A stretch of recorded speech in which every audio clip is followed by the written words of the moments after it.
Take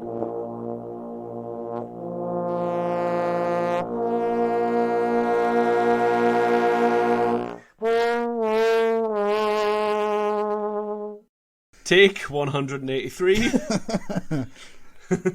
Welcome to Whitty Analysis of Feature Films and Light Entertainment Pod. My name's Billy. And my name is Irish for John. Fucking hell, that threw me. What was that? I'm planning random things to say, and that was one of them. So yeah. Welcome back, strangers. I'm thrown for a loop because of John over there. It is. Sean is Irish for John, especially the way I spell it. It's true, yeah. It's the same as Sean Bourne, isn't it? Yeah. It completely confuses my kids. They think I'm lying when I spell my name. Yeah, well, you are lying. Oh, yeah. You tell them you're Billy, aren't you? Well, welcome back, strangers. This is episode 7. I still can't believe every week when I look at the show notes, I'm like, we're on episode 7 of this thing now. Feels like only yesterday that we were trying to figure out what to do for the first one. We're still waiting for the microphones to arrive. That took a long time, didn't it? That was the first one was meant to be Christmas, wasn't it? And look how that worked out. So welcome back, listeners. This is what we've got for you this week. Coming up, we've decided to do a director's series, which we thought might be slightly interesting. We were trying to figure out what films to do, what to do next, and we thought, you know what, let's focus on a few directors. So this week, we've got Gavin O'Connor, who's a guy that I think is slightly underrated. I think. Don't think, Sean, you don't have much experience with him, is that right? I don't know. I was looking at his IMDb the other day, and I think these are the first 2 films I've watched of his. Oh wow! Okay, well, I've seen most of them apart from there was a couple that I've missed, and I really want to see Miracle, never have.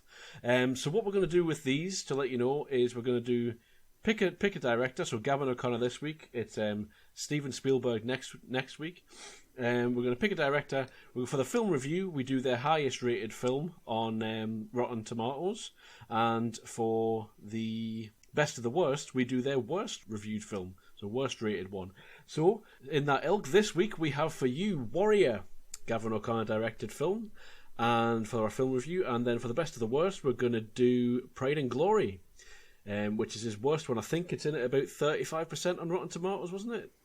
It wasn't looking too healthy. Spoiler for my thoughts, whatever it was, I think it was a little bit shortchanged. I'll say that much. All right. But yeah. That's good. Well, like I say, I love this director. But so then next, anyway, we're going to go on and do our TV series review section. We're going to do Falcon and the Winter Soldier, episodes 3 and 4. And then we've got tips. And we're doing an exchange this time. It was actually quite refreshing to open up my show notes, get to the tip section and go, I've got nothing to do with it here. This is Sean's week. Well, I managed to get that watched at the start of the week when I had a spare hour, and then my week fell apart, so I'm glad I got that done out of the way, or I wouldn't have been able to do it. I'm actually, not to gloat, but I've banged in a lot of films that I've been meaning to watch for a while this last week. So I did Pieces of a Woman, which I think I'd mentioned to you a while ago on Netflix. I wanted to do that. Stunning, but horrifying and very difficult to watch. Promising Young Woman as well. I mean, to alarm you, I think I might be a feminist. I want to watch that because that's on. I've got that on Now TV ready to watch when I get a 5-second break. I think I've watched a lot of films with women in the title recently. Those are the 2 that I did this last week. Pieces of a Woman and Promising Young Woman, 2 very different films. Promising Young Woman's a really dark comedy, but not unlike anything I've ever seen before, I think. So really, really good. They won the BAFTA for Best British Film. Yeah. I really thought-provoking. Carey Mulligan is one of my favourite actors of all time. I love her. Here it comes, Doctor Who warning. The first thing I seen her in was a Doctor Who episode. All right. Is that Blink? I think you've watched that one. That's the Doctor Who episode that I've watched, yes. Yeah. Yeah, well, possibly. I think that's why you convinced me to watch it, because it was Carey Mulligan in it. I think she's absolutely amazing. But the director in this does a really good job.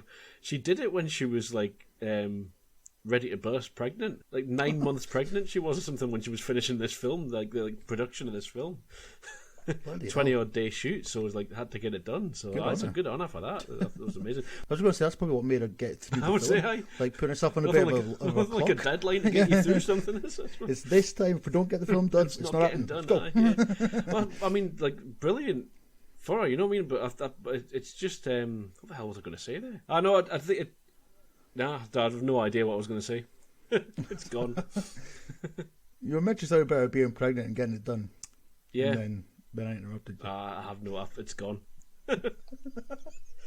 Completely lost. Just like the start of this recording. Yeah. Loving Monsters is also another one that I watched. All right, I want to watch that. Brilliant. I've heard good things. I did watch a bad film, but I won't mention that. Because let's not talk about the shite things that I don't want anyone else to watch. So 3 films that I would recommend that you watch that I watched over the last couple of weeks was Pieces of a Woman, Promising Young Woman, Loving Monsters. But massive trigger warnings for Pieces of a Woman. Make sure you know what you're getting into before you go into that. I've remembered what I was going to say about Promising Young Woman.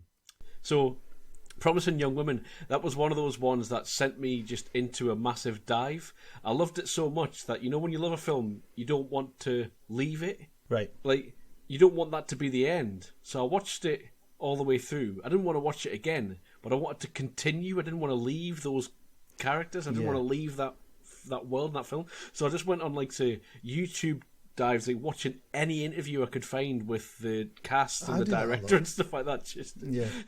Just so I could be around the film a bit longer. Yeah, it's like I think I did that with Dunkirk. All right, yeah.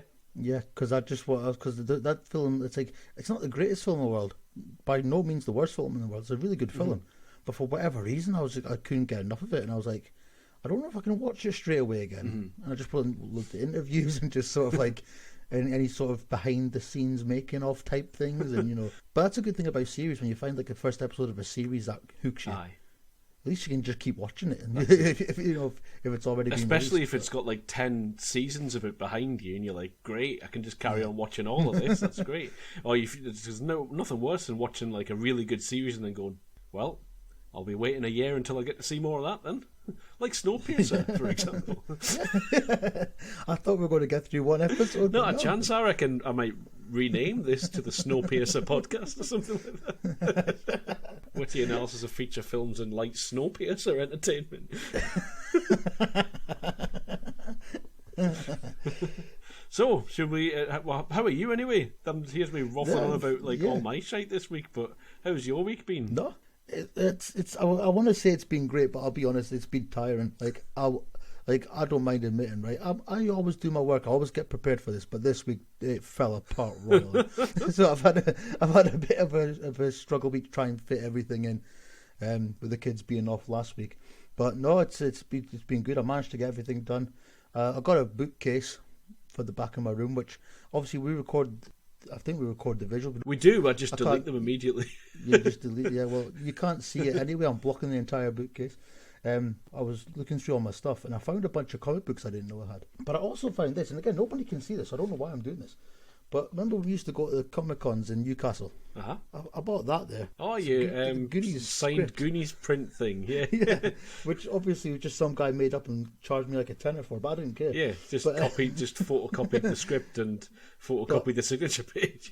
Yeah, but I've never read it. But it's just on paper and it's in perfect condition. But yeah, so I found this thing that we realised is worth about 20 grand. It's a bit of an exaggeration, but you know, and I'm not going to say what it is because don't say where you live either, Sean, because people will be coming in your windows. They'll be doing what on your windows. Exactly, yeah. I found I had a Han Solo comic I didn't even know I had. Oh yeah, that was that came out the same time as Vader Down.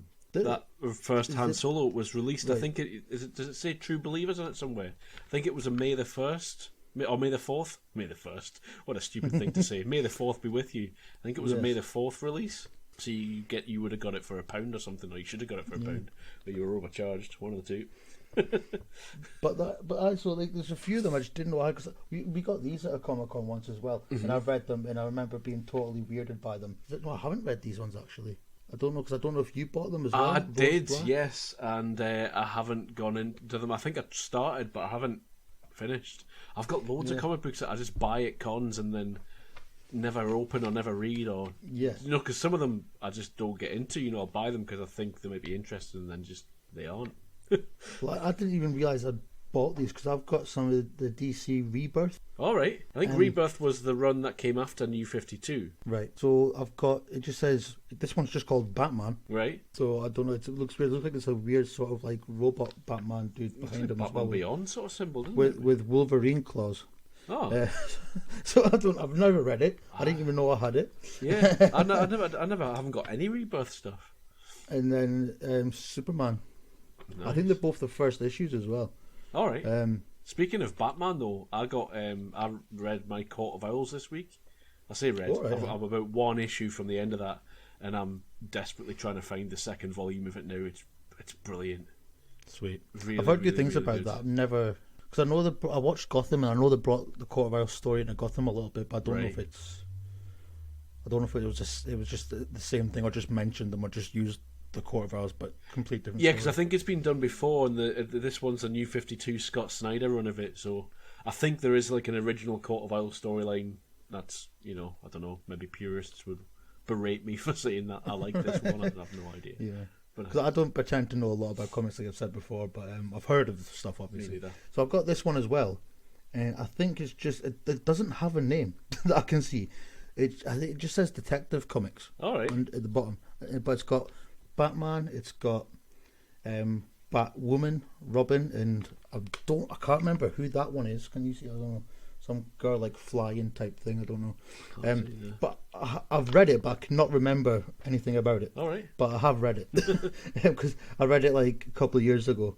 But the thing is, I don't remember buying these comics. Right. I don't know where they've come from. Obviously, I don't steal things. So obviously I bought them. That one of mine, that one that's been there. But yeah, maybe I just do sleepwalking and just go and buy comics. I'm not going to steal them. I don't know. But so I'm going to do some comic reading this week. I'm going to. Cool. But the thing is, though, I don't really know where they come in the series or whatever, or the runs. Mm-hmm. So I've probably got the first issues, then you should be alright. I think they are, but I'm not 100% sure. That's why they keep rebooting stuff, because it was just like pick up Spider-Man 392, and then it'll be the start of the whatever storyline. Like, I can't do this. So it is a lot. It's a lot simpler now, where you can buy like collected volumes and stuff. Cool. Should we do an ad? I haven't received any like emails about ads this week. You're not? No, I don't know who we're sponsored by. I know what we're sponsored by. This week we are brought to you by a pen. A pen. Nothing better than a pen. I don't mean a female swan. That is a pen, isn't it? It is a pen. Is it? I think. I did not know that. There we go. Some new information there about female swans. But a pen, there's nothing better than a pen except a pencil. Pencils are better. Did you ever hear that story about NASA and their pens? You like space travel? Here's one for you. So NASA spent millions developing and trying to figure out a pen that would work in space, because obviously in zero gravity, the ink just floats from a ballpoint and it doesn't work. So NASA spent loads of money developing and researching and all that sort of stuff, and they finally got to a pen that actually works in space. The Russians took pencils instead. So if you want to be like NASA, you can use our discount code. Don't use pencils, because that's for Russians. If you want to be more like the Russians, just get yourself a pencils. They were wondering why Russia was winning the space race for so long. Come on, NASA. I'm a big fan of you, but you try to be too clever. It's wild, isn't it? Yeah, to think of that. But yeah, pens. Pens are great for everything that you might need or want. What are you doing? All right. Pen, female swan. Pen is a female swan. Fucking hell. So yeah, buy whatever pens you want. I don't give a shit. Brought to you by Whitty Analysis of Feature Films and Light Entertainment Podcast. I don't give a shit about pens. Pencils are way better. See, I won't sell out just for anything, Sean. Just because we're sponsored by pens doesn't mean I'm going to sell out and just endorse them. Pencils are better. Fight me. We're nearly 20 minutes in. Next section? Yes.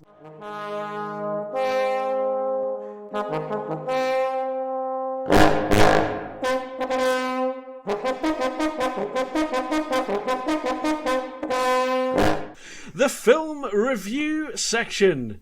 This is where we go through a film, we give you a synopsis, then we give you our general thoughts, and then we tell you about spoilers. We'll clearly mark the spoilers in the comments, in the description below. Look down. Look down, and you shall see where the spoilers are. We won't spoil anything up top, so we'll give you a synopsis and we'll give you general thoughts. This week we are doing you with Warrior. Hello. We are doing you with a Warrior. That's right. The Gavin O'Connor, our featured director of this week. Gavin O'Connor's a director that I've always really liked, and even the films that he directs that don't get the best reviews, I still really like. So he's one of those guys where, when I first realised that it's directors you should probably follow into films and not actors, because you can't bank on an actor, but if you want to know what the film's going to be like, it's probably going to be by the director, so figure that out. So yeah, Gavin O'Connor, written and directed by this man, it was, Warrior. Don't know when it came out. When did it come out? 2011. 2011. I did have that written down somewhere. But yeah, 2011 it came out, starring two of probably the best actors working today early on in their careers, Joel Egerton and Nick Nolte. I was going to say that, yeah. Also, Tom Hardy's in this. And I mean, I'm a massive Tom Hardy fan. I know you are. I think the only one who's a bigger fan than me is your brother, potentially. He really loves Tom Hardy, doesn't he? I think, some might say a little too much. But yeah. It also stars Koba, played by Toby Kebbell. Oh no. That's my favourite wrestler of all time, though. Is it? Kurt Angle. Well, I was watching this thinking you might actually like a lot more of this than I thought you might, just because of this. Because I was watching it, I was like, there's a lot more wrestling nonsense going on here, having watched that wrestling documentary the other week.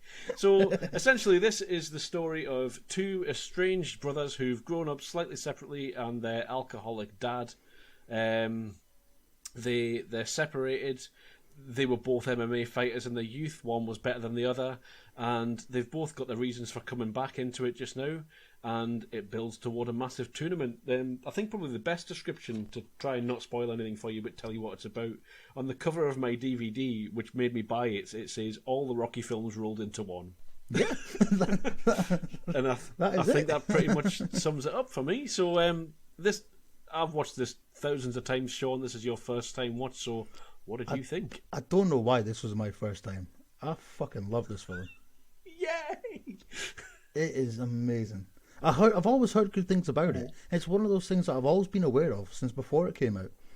And I was like, yeah, because I'm not a big MMA fan. Even though I like wrestling. I like my quote-unquote fake pretend wimpy stuff, which it's not. And I like wrestling, the entertainment side of it and things like that. Not a big boxing fan. I went to karate lessons for maybe 5 weeks when I was little. I'm not a big fan of like full-on combat sports. Yeah. But I've watched Rocky, and I like some of the Rocky films. I enjoy them. And to me, it's like when you watch something, yes, this is about MMA. Yeah. But it's not. That's just sort of the background for a much more important, sort of deeper story. Yeah, it is. I think, this is sort of what sells it, isn't it? I think the pitch was, it's about MMA, and then studios were like, oh, we could make an MMA film, that sounds good. And he's like, yeah, but secretly it's not. It's about, all this other stuff. Yeah. Wink. But because MMA was on the rise at the time, and it's just getting ever more popular. You've got obviously UFC, there's Bellator. I think there's another one, but I can't remember off the top of my head what it's called. It's like the WWE and the WCW back in the 90s. That's pretty much what they are. But I don't pretend to know a lot about those. There is some well-known MMA people in this, but I couldn't pretend to tell you who they are. Technical advisor Greg Jackson, apparently. There's loads of extra features again on the DVD that I've watched a million times and worn out, sort of thing. And he's apparently really sort of well known for his training methods and techniques and things like that. And he sounds like he knows what he's talking about, but he also sounded like he was talking a load of shite as well. So I don't really know what to do. But he could. I'll compliment him till the end of my days, because he could kick my ass quite easily. Well, most people kick my ass, to be fair. Frank Grillo as well. Yeah, I've into my notes I've just put wow. Like, really? I won't get into. There's one particular bit, but he's amazing in this. Again, I've only seen him in a handful of things, but he's so good in this. Frank Grillo. Yeah. I think he was sort of one of the reasons why he got made. I think Gavin O'Connor had this script kicking about, and he was trying to find somewhere to sort of make it. And Frank Grillo, I think, introduced him to Greg Jackson, the technical advisor, and guy who got him into, it was through Tap Out and stuff. They all got sort of to know each other there and all that sort of thing. Look at me talking about Tap Out as if I know what that means. I only know about that through wrestling, but I don't even know what it is. It's a brand that they have in the film. I'm assuming that's where they got the money from. It's a sports brand, and I know that's like tapping out is a thing because the film told me that. But this film is an acting film. Like it is, isn't it? It's so good. And like straight from the off, I was like, I know Tom Hardy's going to be freaking amazing in this. After about 5 seconds, I've got here 8 minutes in, and I already know I'm going to love Hardy and Nolte's performances. Like you can. There's a deleted scene on the DVD as well, which is just Hardy and Nolte in that cafe. You know, when they have a scene together. You're going to step on my trivia. Okay. I shall not. I shall step no further. You can cut that bit out, and I'll say something else. You're right. You're right, though. That opens up, and you just see Tom Hardy. Everything about him. It's again. We've talked about it many times. The physicality that great actors bring to a performance. His entire movement of what he does. You can see it from the first scene that you see him in, rocking up at his dad's house, right into the ring. Yeah, you can see that all built within him. His physicality and what he's doing with it. What I liked about the opening scene as well, or maybe the opening 8 minutes, the dialogue perfectly sort of sets up the whole family history without beating you over the head with it. Yeah. Because sometimes dialogue can be like, oh, and remember that day on the 15th of this, when this happened, blah, blah, blah. And then something happens when you find out more about it. This was just pretty much saying, no, you're a drunk. You've ruined me. You walked out on me pretty much. You weren't a dad. You weren't around. You're a twat. I don't like you. Exactly. It's that show don't tell thing, innit? It's like, here's that scene. There you go. That's what these characters are. It's like that thing we were saying about the Snyder Cut the other week, wasn't it? You can have that exposition scene, not making it feel like exposition, a conversation between two characters, and bang, you know exactly where they are. And I think Gavin O'Connor's really good at that. Not just in this film. But that's the thing as well, because like again, I think this is the first thing I've seen of his, like that I'm aware of. I had a quick look at IMDb. Don't think I've seen anything else. Even like I've got here. I don't know why. But I love the title at the start when it pops up after a bit of like scenery. It's just big and bold and with ominous music in the background. Yeah. Just the word warrior, right? Takes over the entire screen. I don't know why, but I like that. It just really hit me. I was like, oh, I like what they've done with the title. And then amazing performances come. I'm like, yeah, I'm in on this film. This is it. This is going to be one that I'm going to watch all the way through. Even if I need a piss, I'm going to wait. Yeah. I've never actually thought about the title of the film that much. But it is quite good. I mean, I've always liked the film and loved everything about it. But I've never really thought about how the title of the film relates to the film itself. But you do have just that that image of Tom Hardy. He is warrior, but he is a warrior in many different ways. And it is about him. But Joel Edgerton, I don't think it's not about him either. Oh, definitely. No, it's very much. I've always said when it said like. All the Rocky films rolled into one. I try to describe it to my brother-in-law as two Rocky films going off at once. That's a good way. Yeah, because that's how it felt like to me, rather than all the Rocky films rolled into one. It just feels like two Rocky films going off at once. And the good thing about that is, both of them are Rocky.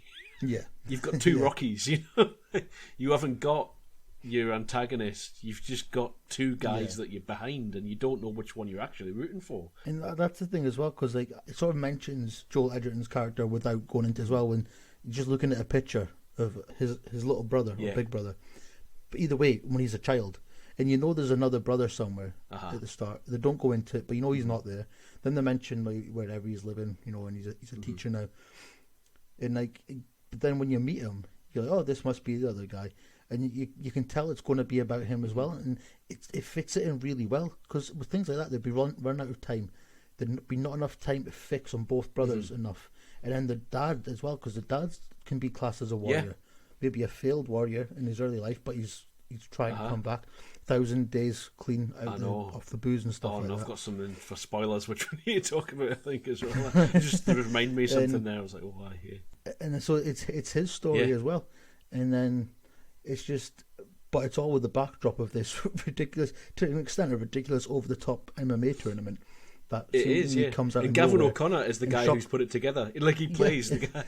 I didn't know that, because I never really knew what Gavin O'Connor looked like, and it was just in sort of like trying to find pictures of him and stuff like that for this. I was like, all right, enough. That is him. That's. Well, that's the thing. I realised it was him because obviously I've seen pictures and I'm obviously doing it for this. And all of a sudden he pops up. I was like, the guy that's funding the tournament is the director. Brilliant. And the co-writer as well. Anthony Tambakis. I think that's how you pronounce his name. I think he's the referee. Right. Okay. Yeah. I think he's the referee as well. But I've got a great quote from him, and I can say it in not spoilers. It's maybe from his co-referee. I think perhaps. And it's not a spoiler because you won't get anything from this. But hope you got a receipt for that goldfish. I've got a quote said to the referee. Do your job, Josh. I don't know why, but that tickled me. That's a Frank Grillo line. But yeah, you're right. It is a bit ridiculous, this tournament, and that's something I noticed this time more than anything else. Is that I could do without a lot of that. I could do without some of the sort of hawkier elements of the fight sort of, and all that sort of stuff. It and like the big pageantry sort of thing, and and I think it maybe just be watching Beyond the Map might have turned me against this elements of this film. And I love how obviously like Kurt Angle, who plays Koba, the Russian guy. Shock, it's a Russian.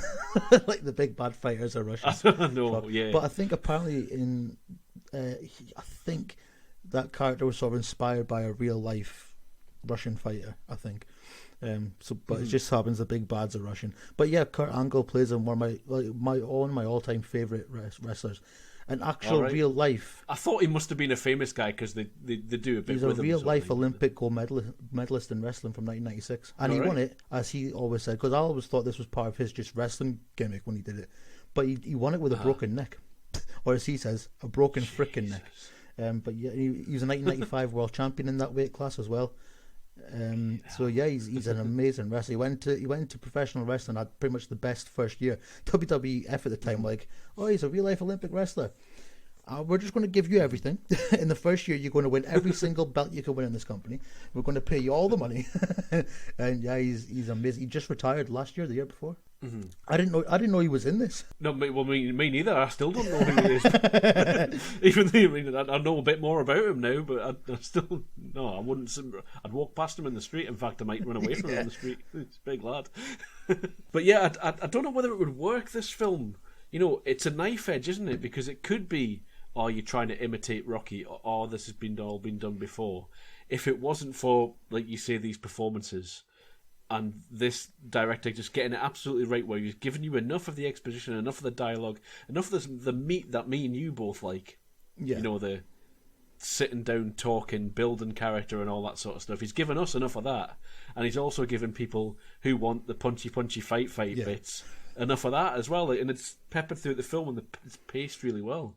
And I like both of those elements. To be and the punchy fight bits, as you said, they're very good. They're very visceral. And they look painful. It's again, because I'm not a big MMA fan or boxing or anything like that, but I can appreciate if it's done like in the backdrop of a really well told story with interesting characters, and because that's why I love Rocky. Well, most of them, not all of them, because it's a good gritty story. For whatever reason, putting like the glitz and glam of the sport and of the business. For whatever reason, put in the backdrop of these run-down people coming from nowhere, it works. Yeah. And like if it was set in if it was like a rich kid getting even richer, it wouldn't be really that entertaining. But you put these really sort of like struggling, real emotions and people going through a lot of crap. That's it. Both these guys need to win it, don't they? Like that's essentially this. You could think making them brothers could make it really hokey. It could, and I was thinking, right, that's a spoiler. But I was about to say something as well. I can say it in a way where I don't spoil it. Is I often say with these things when they set up these conflicts, like with Batman v Superman and things like that, and if you can spoil it if you can sort it with a post-it note or fix it with one conversation, then you haven't set up the conflict right. And like to Batman and Superman, Batman v Superman, they could have fixed that with a conversation. But these two, it's maybe a slight spoiler, but they have this conversation, and it does nothing but cement what the friction is and what the right, why they are against each other. Basically, I think is the only way I can say it without spoiling it. So yeah, that makes sense to me. But I've seen the film, so that's good. But I liked Joel Egerton's character, his old-fashioned sort of male being the main breadwinner situation that he's got going on. Yeah. But I also kind of see it as maybe him having a bit of a midlife crisis, like sort of like perhaps a bit. Yeah, there is a bit that's something to prove to himself and things like that. Definitely. Yes. Like, again, this isn't. I don't think this is a spoiler because it's just part of the plot line. He needs to win this competition. Well, he needs to make money first of all. Mm-hmm. He could lose his house and things like that. He needs to make money. And you think in real life, even if you're in your past you were a fighter, you think, right, there's loads of other ways I can maybe do this. It's like But he does say, I think he sort of hit rock bottom. I mean, this again, try not to get into spoilers, but I do get the feeling on multiple watches of this because I've seen it like 1,000 times. I get the feeling more that him and his wife are a team. Yeah, and they've built this team over years, sort of thing. And she kind of gets a bit worried that him getting back into this is breaking that team a little bit. But you've seen about him being the main breadwinner. He just mentioned slightly earlier on, and in blinking you'll miss it, but she's working 2 jobs as well to try and sort this out and things as well. So, but I sort of think that there is more of a team element to those two sort of things. There is, but I think he might have it kind of like he doesn't want his wife to have to work the 2 jobs. So he sees it on his shoulders to make the more money, so he can sort of, not in an arrogant sort of I'm the man way, but it's just the way some people are built, and it's also will be I know people who've had worse upbringings than I've had. I've a really great relationship with my dad, but some people who don't have the best relationships with their dad and have gone through this sort of trauma in their young life have made really good dads. Because their determination to not be that like that father is stronger for it. So definitely. And one thing I did like about him and his wife's relationship, played by Jennifer Morrison, who I've only seen in How I Met Your Mother, and I think she's in a TV series called what is it, Once Upon a Time. She's in that. Well, I've seen a couple of episodes of that, so I've only seen her in like a comedy role. She's so good in this film, and her character could have been so easily like you said, they're a team. She could have been like, that's it, you're doing this fight and I'm off, I'm taking the kids, and she could have stormed out like you've seen in hundreds of films, to add to an extra bit of drama that doesn't need it. You've got enough with what you've got. I'm so glad they didn't do that. I'm so glad. You could tell she's against it. She doesn't really want it to happen. Then they have the conversation. He's building like a toy piano or something, and he's fixing a dollhouse piano, isn't he? And they just have that nice little conversation, and she's pretty much like, I know you're going to do it, blah blah. And again, this isn't really, is it a spoiler? Let's go into spoilers. We've talked long enough. People have listened to us long enough by this point, I think. So, summary for non-spoilers. I've always loved this film, so I recommend everyone watch it, especially if you're into Rocky or something. Yes, if you like dramatic films with amazing performances, and if you like seeing Tom Hardy with his shirt off, you get to see a lot of that in this film. So it's brilliant. Which your brother does. Yes, he's probably seen. He's probably seen this film hundreds of times. I'm pretty sure I've talked to him about it. Yeah. So watch it. It's a great film. Spoilers now, yep. So basically, as the film goes on, he ends up in the tournament. She doesn't really like the fact, but then after his first win, she's all in, and she's screaming at the TV, and she's getting there. And part of you's thinking, because you think he's closer to winning money, so you're out of the shit. But at the same time, it's just like you said, they're a team, and it's her love for him. And she ends up going to the event, and I don't know what it is. I don't know whether it's a type of thing that they do in the film. I can't quite pinpoint it, but I should be annoyed because it's such a cheesy thing when she shows up for his last fight. But I'm not, because it always brings a little tear out in me, that bit. When he sees her in the audience, it means so much to him. They do the Rocky Adrian bit, though. he shouts on her. But yeah, I do love their relationship and the dynamic. It's just so good because I thought a couple of times, 3 or 4 times, maybe I was thinking, oh, she's going to walk out on him. Oh, this is going to happen. Mm-hmm. It's going to be, oh, it's me and the kids, or your fighting career. But no, it wasn't. No, it was. The need to do it, and I don't even think you really see the daughter all that much. But she's had medical problems and things like that. There was a time though when I was watching it this time through. I've never thought this before, but like he goes in for a meeting with his boss, and his boss is like, "Oh, you can't be doing this. We've got the superintendent coming. He's never been in a school and all that sort of stuff. You can't be coming into school all beat up." I was thinking, well, yeah, but how's about you put together a better fucking health insurance package for your employees, you absolute bastard? Yeah. I don't let that teacher off the hook that much. He annoyed me because he was getting behind him towards the end. I'm like, no, mate, you could have tried to get some sort of health insurance situation for this lass going on. One thing I didn't like, and I thought it was a bit cheesy. It was when the kids said to the principal, head teacher, we want to go and watch, get an auditorium, and they get told no, and they walk off really slow motion, dramatic music, like they've just found out someone's died. And I was just like, that was a bit too much. It takes them about 10 seconds to walk off the screen. and all their heads are down, and we've been told they can't use the auditorium to watch the fight. I thought it's a bit schmaltzy that they actually do get to use it, and not only that, he rocks up and he's there cheering along with him. He's like, wee! On rewatching, if you really want to pick it apart again, I never have because I've always just watched this and really enjoyed it. But when you're sitting there taking notes to try and review it on a podcast, you'll pick up on different things. Yeah, like Frank Grillo's Beethoven. I've actually just written down fucking Frank Grillo and his Beethoven. Yeah. Well, I've got it. It's not just Beethoven. He just keeps referring to it Beethoven, but it is just Ode to Joy. It's just that one thing, and that's not Beethoven. That's more Die Hard than anything else. Yeah.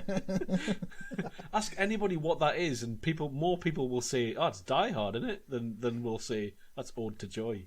But yeah, I like the contrast. I like when Tom Hardy goes to that gym. It's all very visceral and thumping, and very gritty, and then Frank Grillo's gym's he's got pictures of Beethoven and all that on the wall, and they're playing classical music, and it's more calm. I like the contrast. It's a bit of that Rocky IV thing, isn't it, where Rocky's climbing up mountains and stuff like that. And, a montage of montages in this as well. I like that. If you've got two fighters, if you're not just going to have just a montage, do a montage of montages with multiple screens flying about the screen in a montage. Fucking yes. I've written something about that and I can't find it. But it's to Beethoven that as well, though, isn't it? They do that. I've got the split screen training montage session. That's what I've got, But going back to the Tom Hardy gym. I love the shock on all the gym's face when Tom Hardy comes in and kicks that guy's ass in 5 seconds. He just sparks him out there. I'll keep your boy warm if you want to. Has he signed a waiver, this guy? Because he's going to get knocked the fuck out. No, I'm not, mate. No, I'm not. No. I hope your boy's got health insurance. But I love the shock on everyone's face, what the fuck just happened there? And I love when he gets to the competition and he just knocks the guy out one punch and just leaves. He's like, that's not going to happen again. He's like, it is. Bang. And he gets him in one of the rounds, But every time he wins, does he not lace into him as well? He just doesn't let up on him. He's just pounding on him and stuff. I've got that a bit as well. I mean, someone who's not into sports or wrestling or anything like that, and even I can notice differences in styles of the fighting, because Tom Hardy is more punchy and Brandon is more shabby and rolling about type fighting. Yeah. Well, I've written something about that as well, because it's a contrast in the brothers, how Hardy's had it rough and he's a rough fighter. In Egerton, it's more of an academic and he's more of a technical fighter.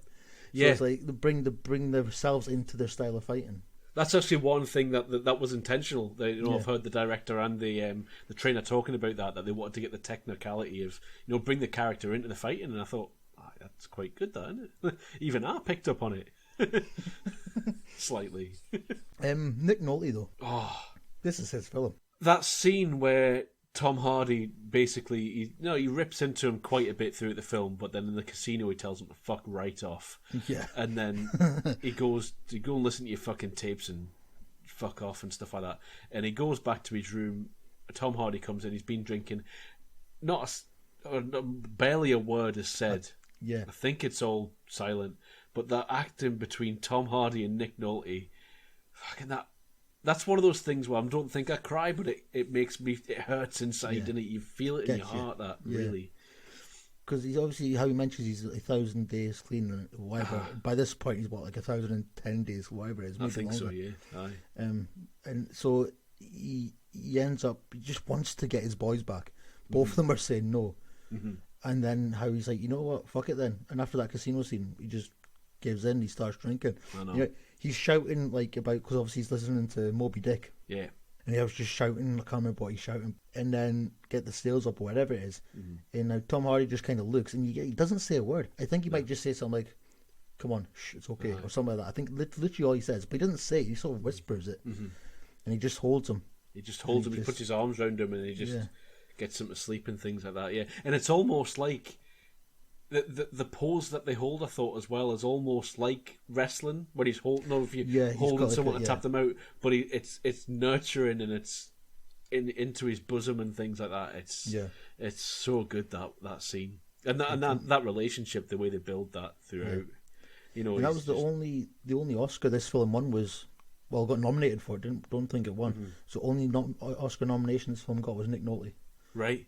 For Best Supporting Actor. He didn't win it, but it's the only Oscar nomination this got. I mean, that's okay. Well deserved. I think it could have maybe... Definitely well deserved. Yeah, I mean, it's okay that that's the only one, because this one, I mean, the performances are what this film would be worthy of getting, nominated for anyway.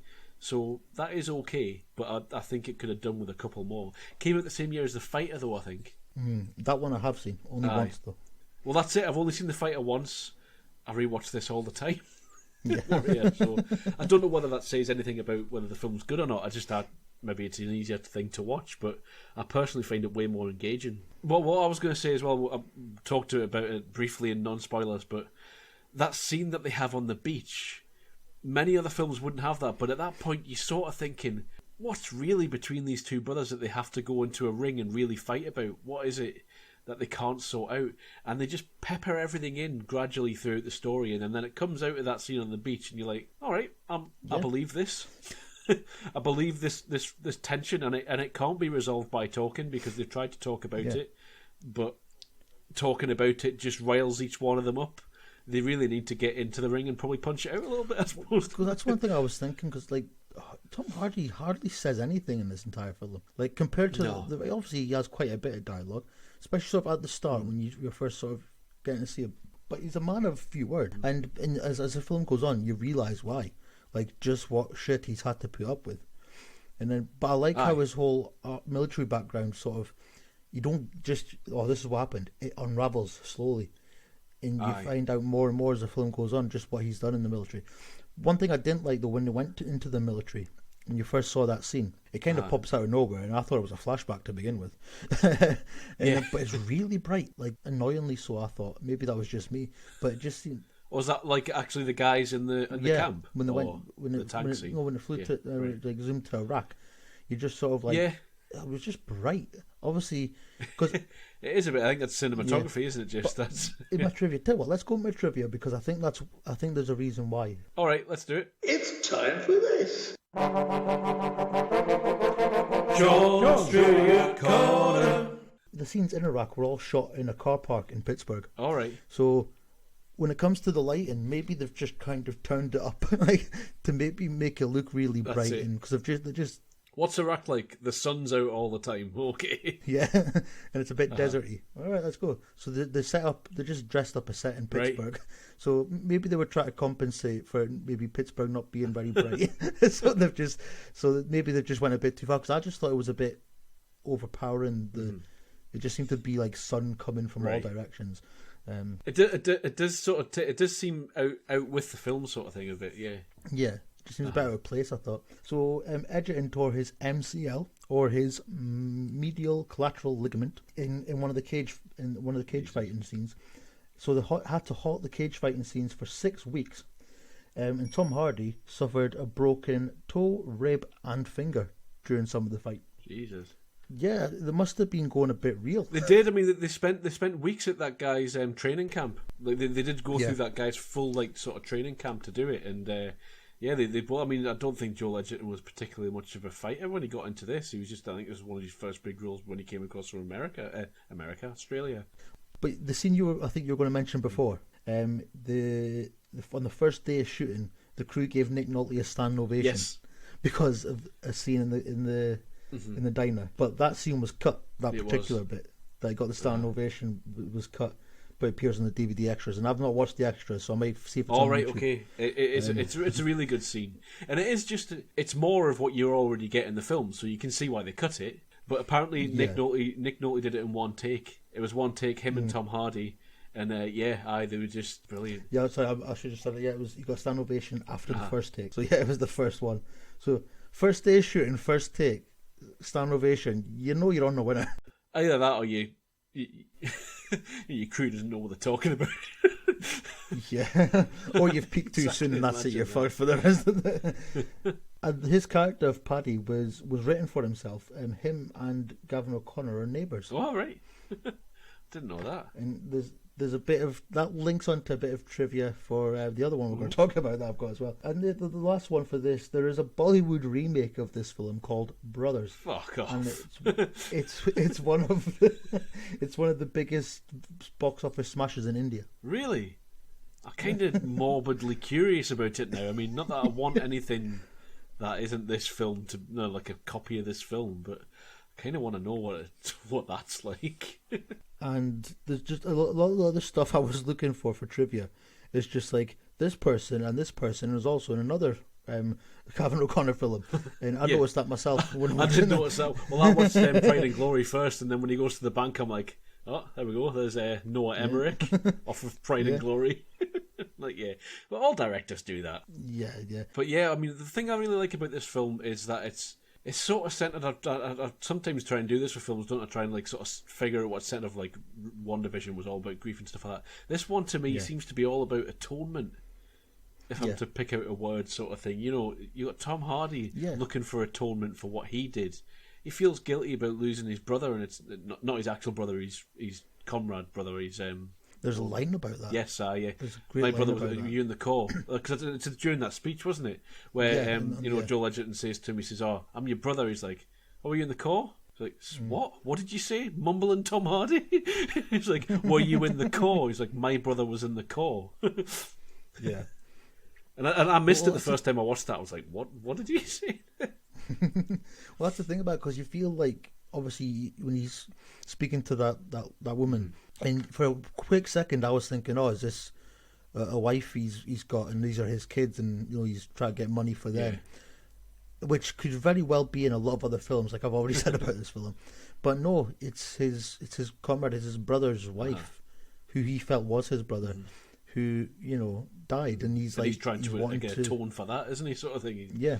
And he's trying to do all the stuff for that, and he does want the money for them, but for that reason, not because they're his kids or whatever. And then you find out he's actually gone AWOL as well, and you're like, frickin' hell! Aye, which sort of ties into your Private Peaceful idea. When I was watching that, I was thinking, oh, that's Private Peaceful thing. That's your made me read the other week. But then that's just another reason why he's like a man of few words. He's got so much shit going on in him. He has, yeah. Aye. And he's trying to do all the right things, but. But he hasn't had the right upbringing for him to know how to do right things and things like that. He's had it pretty rough. Although not just in his adult life, when in the army and things like that, but before that, when his dad was an alcoholic, beating his he says there's that line that sums it up straight away again. And he's like, oh, it's hard to find a woman that can take a punch these days, and it pops.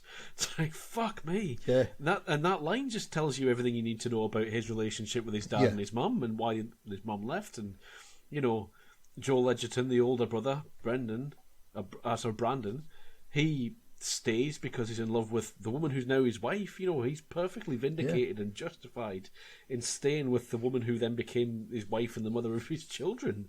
But Tom Hardy still grudges him against that because he feels abandoned by his older brother, and that's also valid.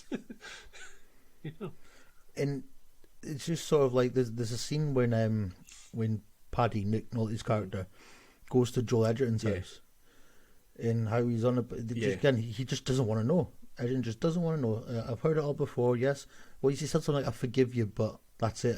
That's it. He figures just like, look, I forgive you. You've got 2 lines of communication. You've got the mailbox and you've got the phone. Like, you don't come round here.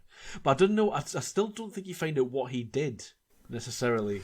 No, to him. I think it might just be everything else. I think it's everything. But he says he pulled some shit early on. Yeah, but you never I don't really know what that was. So. But then how he says obviously he's got 2 granddaughters in there, one he's not seen for years and one he's never seen. And honestly, I've seen Nick Nolte turn up in a bunch of things. I've always thought, he's an actor, he's a good actor, he can do it.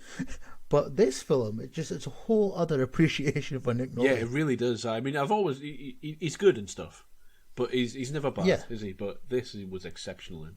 And it's just the scene where he sees one of the granddaughters. He's, is that so-and-so you've got so big? Then he sees the one he hasn't seen, and his voice proper breaks and crackles. He just makes an oh! He's like, that's her. And you can tell he's just really wanting to meet her. And like, oh, who's that? And it's just a nice old man. And then they lock the door. Aye. But he calls him a nice old man to his daughters. And for me, I picked up on that. Why he said he's a nice old man. He's just an old man. So it's like he doesn't want them to be scared of him. He doesn't want them to be sort of like... There's the look that he gives the boys at the end as well. When he sees both the boys walking off together at the end, Nick Nolte just gives a look, and it's almost as if he's like... It's almost as if they right, I can rest now. I can die now. You know, I can. I mean, my boys are back together. If nothing else, they've got each other, and that's it. You know, I'm okay now. I want them back, but... At one point, is it the bit when... Because obviously we're in spoilers, so as I was expecting, but I don't mind, the meet in the final. Yes, so the competition. You know that's going to happen. I knew that was coming. I actually thought Tom Hardy would knock out Koba, though. I didn't think they would make Brandon fight him, because I thought he's going to get wasted by him. I thought it would be Tom Hardy knocks him out, and then they meet in the final. But no, they make Brandon go through it, so he becomes... But I think that works, because that sets him up more as a threat to Tom Hardy, as a viable opponent, isn't it? Yeah, it sort of suddenly puts him on like the crap. He could do this. If this was real life, you'd be thinking, this guy's won it now. He's done it. Hope you got a receipt for that goldfish. That's when that comes in, isn't it? When he beats Koba. But so when they meet in the final, I think it's Brandon says to him, "Like, where's Pops? Where is he?" So he does. As it's going, he's getting that. He's sort of coming to terms with this. Yes, I need to do this because I need to save my family from financial ruin.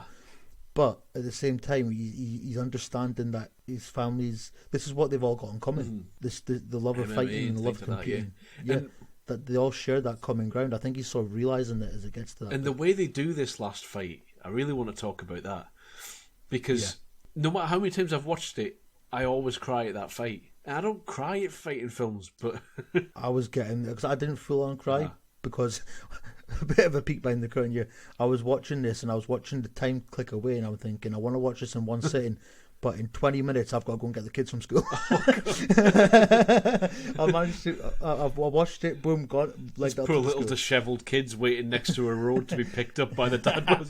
Sitting sobbing at Tom Hardy. I was on time. I got there before the bell even rang. But it's when he breaks his arm and he's like, Tommy, stop, you don't have to do this. And he's coming back, and the way Tom Hardy moves, you can tell he's in pain. He's not just in pain, physical pain, he's in emotional pain. Everything's fucking breaking down around him, and it's his brother who's beating him. He's going to get arrested as soon as he finishes the fight. He's going to get arrested.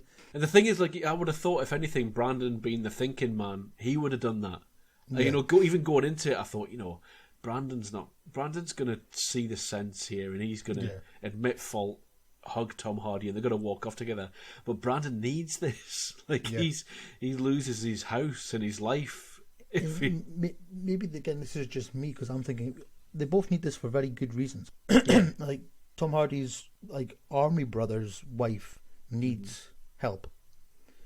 You know, like she needs this money. He's going to donate it to her, or he's going to donate it to a fund or something, wasn't he? Something to do with that family. His purse was going to her. She was going to get it. And Brandon needs it for his family, and he needs it. So part of me was thinking the only way that they both might benefit from this is if Brandon wins, because he'll sort his house out, and I'm sure he'll give her money. He'll split it with Tommy. But I couldn't see Tom Hardy's character doing that. Nah, Tommy's like, that's me. Tommy's just going, she's having that money. Look after her. People would have moved in with her or something like that. God knows. So, but I love that fight. And you're right when he does his arm, because I thought he broke his arm, but I'm sure he said something like, "I heard it tear." Right. Okay. Yeah. So, but it sounded like a snap to me. I think Frank Grillo was shouting from the sidelines for him to break it. He's like, break it, break the arm. Frank Grillo was trying to push him to end the fight and to win the fight, wasn't he? Sort of thing. I love him from the sidelines. And he shouts for the judge, doesn't he? He shouts for the ref. Yeah. Brandon, because he's worried about Tommy's arm. Yeah, and Frank Grillo's like, no, don't worry about that. No, Josh. Do your job, Josh.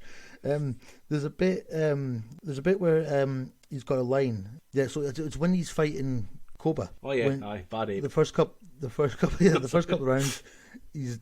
rounds, he's done. He's like, he's losing this. Uh-huh. Frank Grillo just says to him, "If you don't knock him out, you don't have a home." Aye, yeah. And I'm like, he's a great coach. I'm sorry, I love Burgess Meredith as Mickey, but this guy is like, he's up there. He's a great coach, because that's a heck. There was a little thing for line. that, and I'm like, okay, he'd have to sell his house, or he'd lose his house. You could rent somewhere. Yeah. Plenty of people rent homes, and the families live in them for their entire lives, and it's not the end of the world. You lose a bit of your lifestyle, but it's just a house. The home is the people in it. Like, let's. But even so, though, the way he's using that obviously as motivation, because he knows how he's thinking. Yeah. Like I was kind of touching on before, he's very sort of like, "Oh, we've got the home. I'm not going back. We're not stepping backwards," because the financial guy from it's his bankruptcy. Emmerich. Yeah. And he says, "No, I'm not doing that. There's no option. I'm not going backwards. I'm going forwards." And Frank Grillo's character knows that. Who again I think is called Frank. He is called Frank. He knows it, so he uses that, as a motivation. Like, you don't knock him out, you've not got a home. He knows that's what's driving him. That's it, yeah. And it works. So he's a great coach because it works. And but going back to the fight between the brothers at the end, but it's the bit where he says something like, when he gets him in that sort of that arm breaking hold again near the end, and he knows he's gone. He's like, just tap. You have to tap. It's done. And he's like, it's over. But then is it just before he starts tapping? I think he says, "I love you," and then he starts tapping, or is it the other way around? I can't remember. Who does he? Either way, he says something like that. I'm usually but a blubber mess by then, because I know it's coming. It's like I'm tapping my shoulders here, listeners. I'm tapping my shoulder like it is in the film. You can't see that, but yeah, I know it's coming. But they've been through so much, these guys. And it is. But I was sitting there going, because if I didn't have like 10 minutes to lug it to the school after this film, I'd have probably been a blubber in this. Because just thinking about it, I am feeling it, because it was so well done. It is, yeah. See, when you talk about this, I think you might like some other Gavin O'Connor films. This might be a director for you to sort of look into a bit more. Something. I didn't even realise, to be fair, Pride and Glory was his. I've always loved it.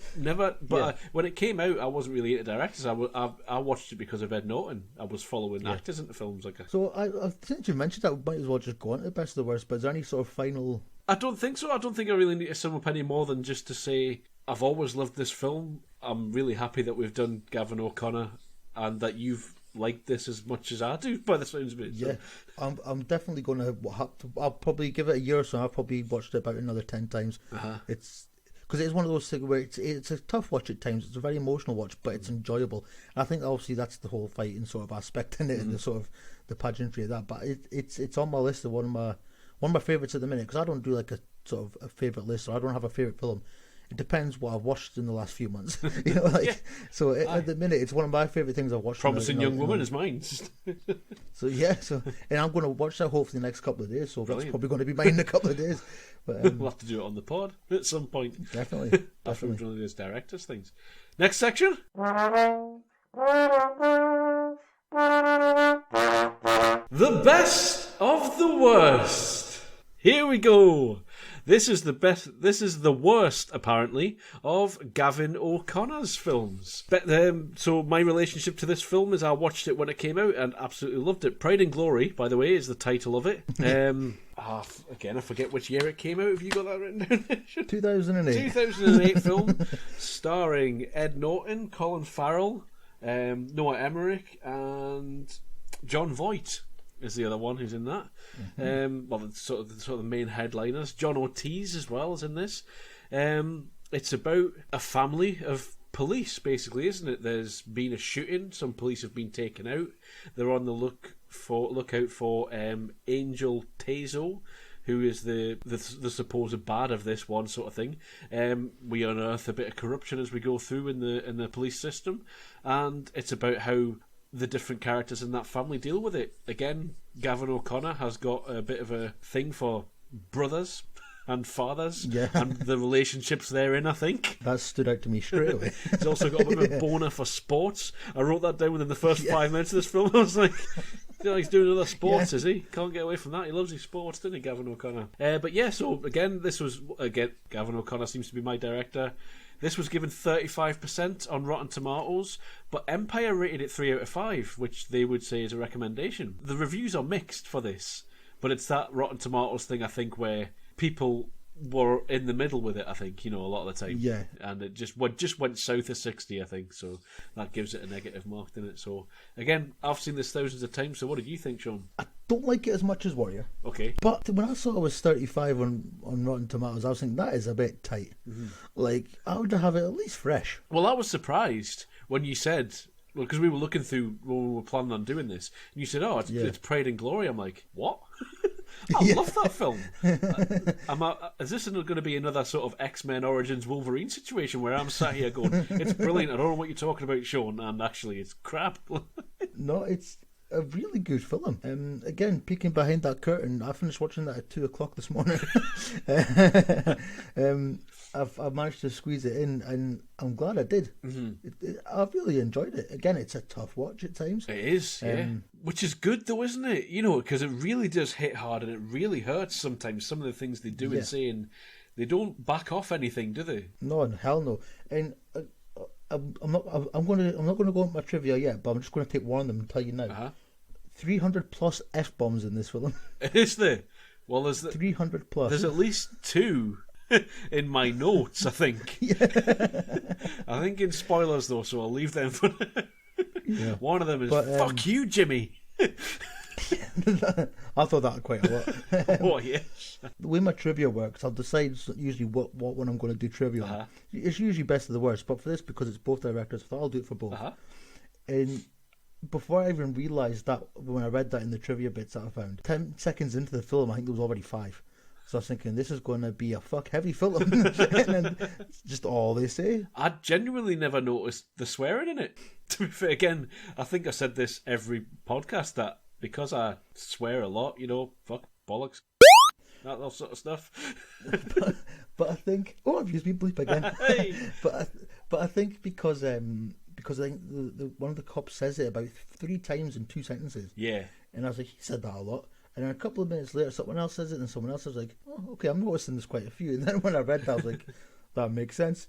It's filled with actors as well in this one that, you know them because they're either brilliant at the time or you've seen them sit in everything since. Like Noah Emmerich, you know, he's Truman Show's best mate, isn't he? That's where I recognise him from. But he pops up all over the place, including Warrior. John Ortiz, I think he's possibly one of my favourite characters in this film. Plays Sandy. Yeah, so good in this. His arc, I think, is probably one of the best written arcs in the film. I absolutely love his performance. But John Ortiz, you see him everywhere as well. Yeah, he's just one of those who pops up again in loads of different things. But he's also, he's got this sort of thing where you look, he's got, veteran actor John Voight or veteran actor Nick Nolte, 2 or 3 brothers with absolutely phenomenal actors in each of the roles. So, he's got his formula there, hasn't he? But it bloody works. It's really good. What I've got about the, I don't know if you got budget trivia. I have not. Well, I've got budget trivia then. Oh. Are we making up a jingle for that? I don't know. I always write down the budgets and things just because, not because it matters to me what films make, but I like to see films that I like to see make money because I like those people that were involved to get another chance. Because if I liked it, if it made money, there's more chance I'll see either another one or that those people working or continue to work. Yeah. But Gavin O'Connor never seems to have that look. Warrior cost 25 million and made 23. Ouch. So that didn't make money, and that came after Pride and Glory. But Pride and Glory cost 30 million, made 31.5. So that lost money. That's how. I mean, yeah. Maybe that's why because I've heard of Gavin O'Connor. Yeah. Maybe that's why I haven't seen a lot of his films. I think so. Because maybe people don't, because he doesn't make money. Well, off these two anyway. Well, I don't know what the the money rest thing. have I done. think sort of maybe points to his films aren't either well marketed or something. I don't know what it could be because Warrior is well received. Yeah. But it made less. It would cost less and made less money than this. And maybe they were giving him less. They keep giving him less and less money to make these films. Yeah, maybe Warrior was a bit too before its time because MMA was start kicking off when it happened, but now it's really huge. And now I think you might make some money out of that. If you re-released it or something. I mean, Jane Got a Gun. That's another one. I haven't got any budget information on that, but that bombed. That was a mess before it even came out, wasn't it? I heard loads of there was loads of reshoots and starting again, pretty much. They pretty much shot it about 4 or 5 times or something like that, and there was loads wasn't of he the third or fourth director on it or something like that? As well, I still quite like it though. Again, I've never seen it, so it's quite good. It came out the same year as I think. Joel Egerton's in that as well. Yes, yeah. Again, brilliant performances. Hilary Swank, I think, as well. Is it Natalie Portman? Or it's Natalie Portman. Maybe it is. I don't know. I can't remember. It's a while since I've seen it. I've got it in my DVD cabinet over there, but it's a while since I've seen it. Anyway, we're not talking about that film, are we? No. Pride and Glory. That's why we called this one. But yeah, so Gavin O'Connor, he doesn't make money, unfortunately, which is a shame because I really do want to see him keep making films. Because I've watched 2 of his films and I like them both very much. So I want to keep watching more of his stuff. But that's the thing. At the minute, it just seems like his films don't make money for whatever reason. So far, 2 out of 2 for me. So at the minute, I can't see that it's the quality of the films. Maybe it's just the timing. Maybe because there is a bit coming up to trivia as well with this film. That timing played a part in this film. But I've really enjoyed this film. The story is, again, it's one of those that unravels as it goes. And you can't really talk about the story too much without getting into spoilers. No. All we can really say is all of the performances in this are great. I think it's really quite well written. He does a lot of the John Voight's performance is great. Subtle at times, but then honestly, his performance in this, at times he didn't do anything. There was a scene at Christmas dinner. He's just talking to his grandkids, and he's just talking so naturally with them. It's like the camera just caught him. It was moving to focus on somebody else. He just said, "Oh, what's that?" And it's just the way he did it was just so. Well, I've got that. I mean, I'll bash through a couple of scenes that I think are really good in non-spoilers, but then I can go into them more in spoilers. There's the opening football scene shows the family hierarchy. You see it all sort of. It's quite clear. You've got the worker bee, Ray, comes in. He's all busy and all front. You've got family man, Noah Emmerich, sat there and all that sort of thing. You've got the guy on the ground getting punched in the face, Jimmy. Yeah. He's the one getting dirty on the field and all that sort of stuff. It's all really quite well set up and things like that. The John Voight dinner scene, which you've just mentioned, that gives every character exposition without being an exposition. Like you said, it just looked like the camera was panning around and he was just talking to his grandkids. Yeah. But what he was doing was telling you all the character traits of all of his children. So his daughter, his 2 sons and his daughter, and he basically told you who the characters are, sort of thing. But in such an interesting way that it didn't feel like this is who the characters are in this film. It didn't feel like that. It was well acted by the people in it, sort of thing. And their reactions to what he's saying tells you about their characters as well. I thought that was absolutely brilliant. Without getting into spoilers, Sandy's story arc. I'll stop there. So good, brilliant. Yeah, just absolutely amazing. And another actor in this that just pops up in everything. Shea Wiggum. He pops up in everything. And he's so good in this film. Everything. He's American Hustle. He turns up. The Joker He is all over the street. There's a lot of TV as well, doesn't he, Shea Wiggum? Yeah, he's in that First Man, which I quite enjoyed. Yes, he plays his best mate, doesn't he? I think. Yeah. So again, he's in this, and I'm like, oh, it's him. It's him. It's that guy from that film. And then, but he's so good in this. Like everybody is. That's one thing I've noticed. Like the two Gavin O'Connor films that I've watched. He pulls out performances from everybody. Yeah, he does. That's one thing I forgot as well, actually. He gets performances out of actors, doesn't he? He's in The Wolf of Wall Street as well. Yeah, he does. I've just realised we always do full spoilers for the best of the worst, but we're not just now, are we? We're doing non-spoilers just now. And we usually do we've fucked up our own format, because I'm just looking at my notes. I'm like, where does the spoilers come in? I'm like, I haven't split it into spoilers and non-spoilers. I've split it into good stuff and bad stuff, like we usually do with this fucking section. Billy, you idiot. To be fair, though, this film maybe could do with that. I think so. Yeah. So maybe we've accidentally done a good thing. Oh, this is a film that you can spoil, definitely. So shall we go into like good stuff and bad stuff, like we usually do with this section, then, and spoil it? Do you reckon? Or yeah, because that's the thing. It's called best of the worst. We try to look for the best. And we have to usually pick out quite a bit of best. It's easy this time round. It is easy this time round, yeah. The film, I'll just say that. Yeah. The film is the good stuff. Is the good bit. Yeah, I mean, this is one of my favourite ones. This is when I was on a massive Ed Norton kick. I was watching, 25th Hour, The Illusionist. He was in everything, American History X. It was all that stuff. He was in everything just then, and this was no exception for me. This was as good, if not better, than some of those other ones, So specifically, the performance is just top notch. End of. Fight me. I don't care what anybody says. Performance is great. Again, if we're not going to really spoil it yet, the way they get to the payoff of the film, like the way the story unfolds and little threads come out here and there, and the way it slowly gets to that realization when you find out what's happening. Brilliantly told. Yeah. Like the way the script is worked is just great. I don't think there's much of a pacing issue, to be honest. No. I think for this time, for best of the worst, I think I'm going to be looking for the worst of the best. So it's like, I struggled. I was like, what don't I like about this? And you can pick. So there's a few things that I've got, but yeah. A couple of things now and again, but yeah, overall though. There's actually something I've got in the best and in the worst. In this, which is the first for me, I think. So should we spoil it? Let's go. Let's spoil it then. So the thing I've got in the best and in the worst is Gavin O'Connor's thing with father, sons and brothers relationships. Like, I think that's brilliant. He does it a lot, but that seems to be the thing that Gavin O'Connor does. Do something else, Gavin O'Connor. But this was early on in his career. He has done other stuff since. So, and also, if you're good at something, then that's fine, isn't it? Yeah. If it's not broke, don't fix it. There's another funny thing I wrote down as well, is Spud Gun. Does that mean anything to you? The guy just says, get a potato, and I'm like, get a potato? It's like, okay. And then he starts being all seductive with his missile. What's he going to do with that potato? He just sticks Did you read the subtitles in this? Or there wasn't subtitles in this, was there? No. I couldn't get any, because usually I do like to put them up, because sometimes I miss things. So there aren't any subtitles when they're speaking Spanish, which I found interesting. I was a bit confused by that, because sometimes when you can't get a subtitle, and I had to watch it like on the iPad, it wasn't like, sometimes they just don't come up. But for this, I was thinking maybe it's just something to do with the settings, but if that must be the case, then they don't come up.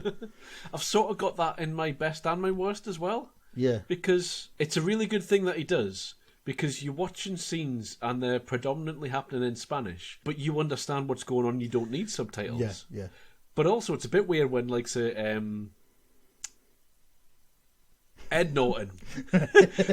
when Ed Norton goes in and says, does anyone speak Spanish? He's like, yeah, I speak a bit. And he does speak a bit, but not when it matters.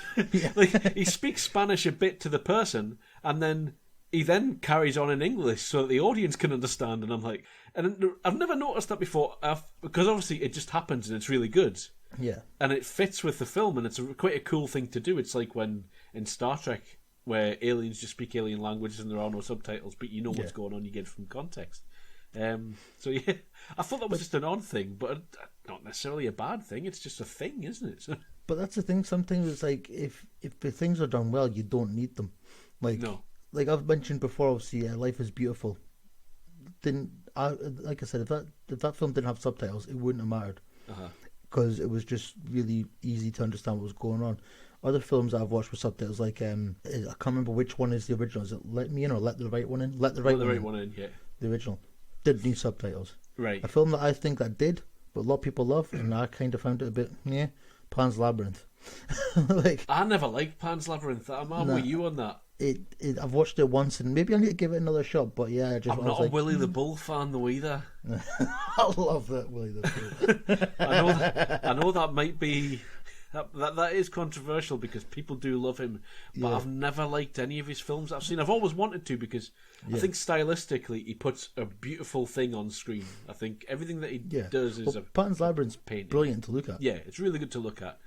I don't think he's really bothered about story, and that's just him. That's fine, and that's fine. I just don't watch his films because I know I won't like them. It's okay. So, but with this, when you broke into Spanish to begin with, I was like, "What's he saying? Why have we not got subtitles here?"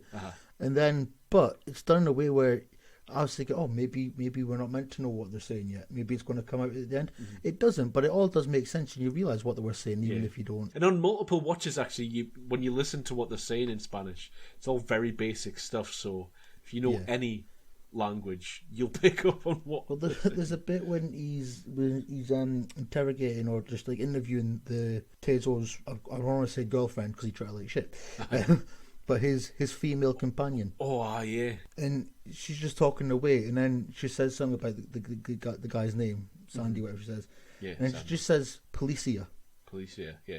And you're thinking that's a great, because I'm guessing that's how you say it in Spanish.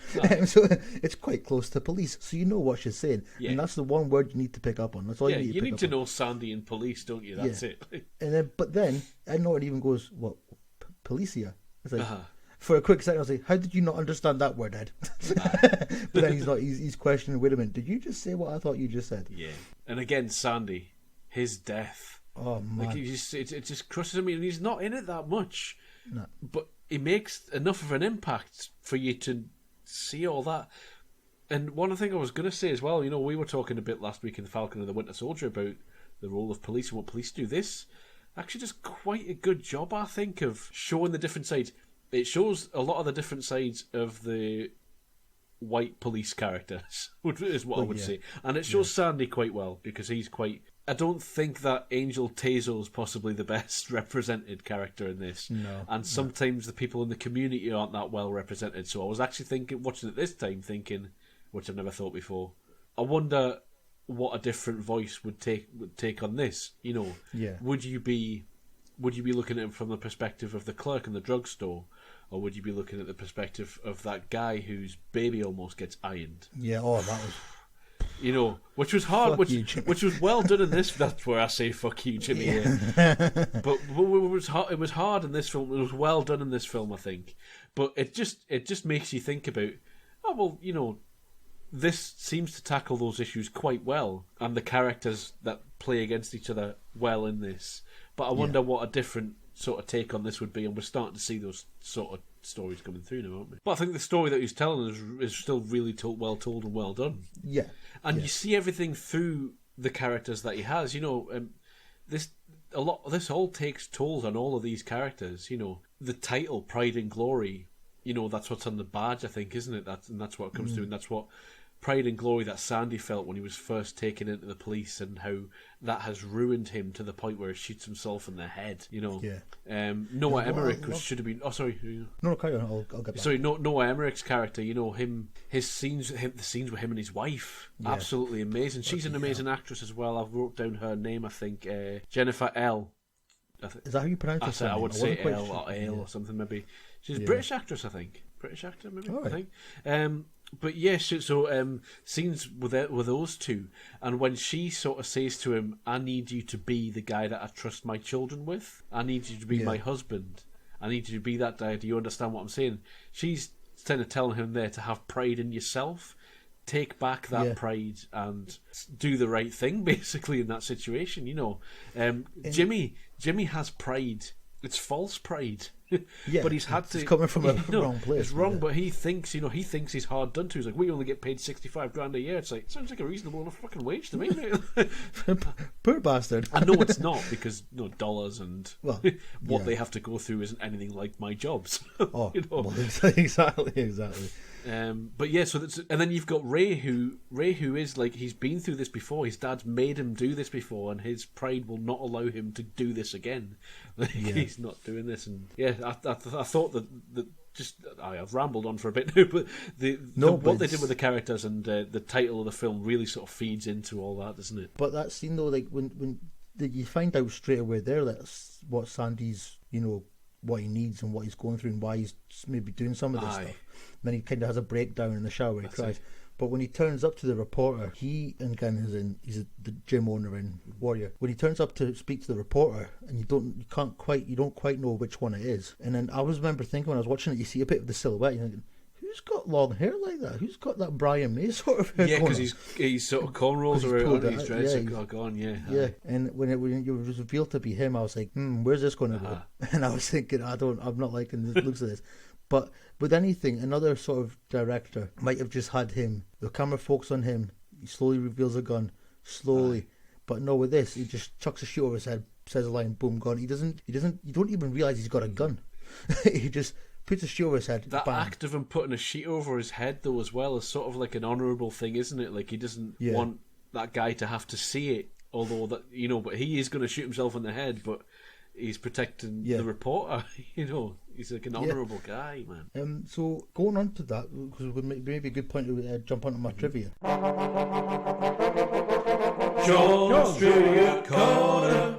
So the funeral scene, the original one for the one of the cops who was killed at the start. Yes, aye. They use footage from an actual funeral of an actual NYPD officer. Really? Eric Hernandez, who was killed in the line of duty. They actually used footage from his funeral. I recognise that name, Eric Hernandez. So do I, and I haven't, because I was working today, I haven't had enough time to have a quick look, because I was going to look who it was, but yeah, a New York officer was killed. Listeners, you look it up and tell us all about it. Yeah.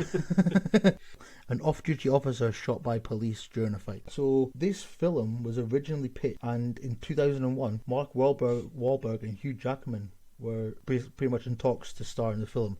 I couldn't find out who was in talks to play who. Right. But it was scheduled for a February 2002 release. But obviously 9/11 happened. Right, I remember this actually. Yeah. The New York officers obviously were, a lot of them billed as heroes, rightfully so. So the thought of film about New York officer corruption like that, wasn't the best time to release that sort of film. Which, good choice. Yeah, yeah, definitely did the right thing there. I actually think though Hugh Jackman and Mark Wahlberg may not have been bad choices for these either. I'm not disappointed with the choices that we've got, but hell no. In an alternate world, it'd be interesting to see. I'm trying to figure out maybe who was going to. I'm guessing maybe Jackman, maybe the Ed Norton character, maybe. You'd have to, wouldn't you? Yeah, and Wahlberg could be Farrell. I think Wahlberg could have done Jimmy. I think. Speaking about who was meant to be in the film, Nick Nolte was originally cast to play. He was cast to play Francis Senior. Really? An old knee injury flared up, and he couldn't make it to film, and his leg was done in. So they ended up obviously casting John Voight. As much as I love John Voight in this, I kind of want to see the Nick Nolte version, given what he did in Warrior and what Gavin O'Connor got out of him. And so it was shot in 2006, and it was kept on the shelf for 2 years until Warner Brothers picked up a lot of New Line Cinema's content, and that was included, and that's why it got released. Right. So it was originally concept and originally started to go in 2001, and then it was eventually shot in 2006, but not released till 2008. So it had a lot of a long road to get this film out there. It did, yeah. But it feels quite current, Like I didn't notice the. Well, sorry, you still. No, well, the sad thing is, it may be a bit current because this kind of thing's happening in the world still. It is, yeah. Hi. Police corruption and really not doing what they're freaking paid and trusted to do. I think current events sort of thing have made me notice other things in this film, though, which I think is a good thing. I didn't notice the community pushback building throughout the film as much as I did this time and previous watches of this film. You do feel it coming back from the community to a point where it builds up to outside that store. They've got a riot on their hands. I totally forgot how Jimmy ended as well. Well, my last bit of trivia is about that. So his death scene was originally supposed to have Ray let him go, pretty much push him into the crowd. All right. That wouldn't have been Ray, though, the way we see him in the character, would it? So basically, we've got here that the audience would have assumed that he had died. Right. And the director knew he needed more powerful ending and decided to have Jimmy beaten to death in front of him. there's a sort of sympathy for the character. Yeah. So instead of having sort of Ray let him go, just like take him and walk away, you don't know if he's dead or not. Yeah. But having him sort of like realise what he's done, step back, and again it just proves Gavin O'Connor gets it. Yeah, it's a pathos, isn't Gets it. He really does, because that's such an effective ending. When Jimmy says, "Breathe a word of this, I'll slit your throat, fuck your wife, and kill your kid," you never think that you will ever have any sympathy for that character again. No, you can't. At that point in the film, you think, nope. Yeah. He's not coming back from this. Fuck you, Jimmy. I hate you. And that scene though with the baby in the iron, oh man, The steam coming out of that. I don't know how they did that. Fuck. Because it's one shot. It's not as if they cut. Yeah. You can see it. I think it's a fake baby. Well, because it looked like it was. It looked like a real baby. You Crying can usually tell a fake baby, can't you? But I don't know. Yeah, unless it was just maybe like what's the word I'm looking for? Like an ice steam. Yeah. You know, you can get like dry ice. Yeah. Yeah. Even then, I was worried about the baby inhaling it. If it was that. Well, yeah, that as well. So I was like, maybe it's just CGI steam.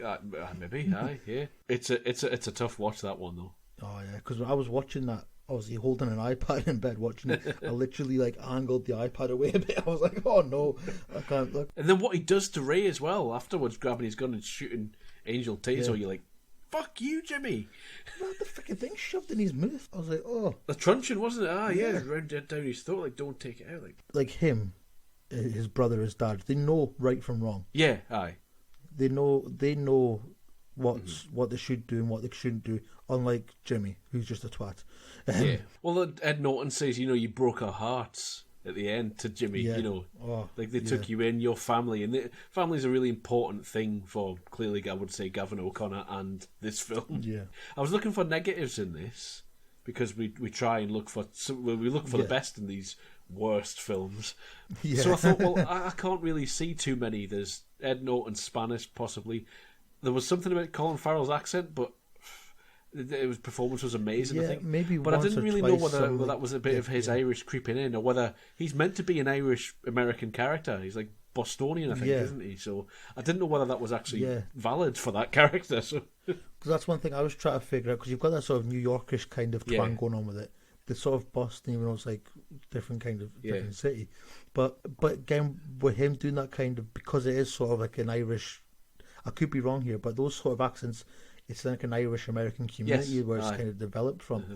So maybe that wasn't obviously he's the right actor in terms of performance, but maybe not, because his natural Irish voice might have just gotten away at that at times. Maybe, but it didn't get in the way of the film. No, not at all. The performance was that good. I maybe heard it once, twice, like, oh, what was that? Didn't care.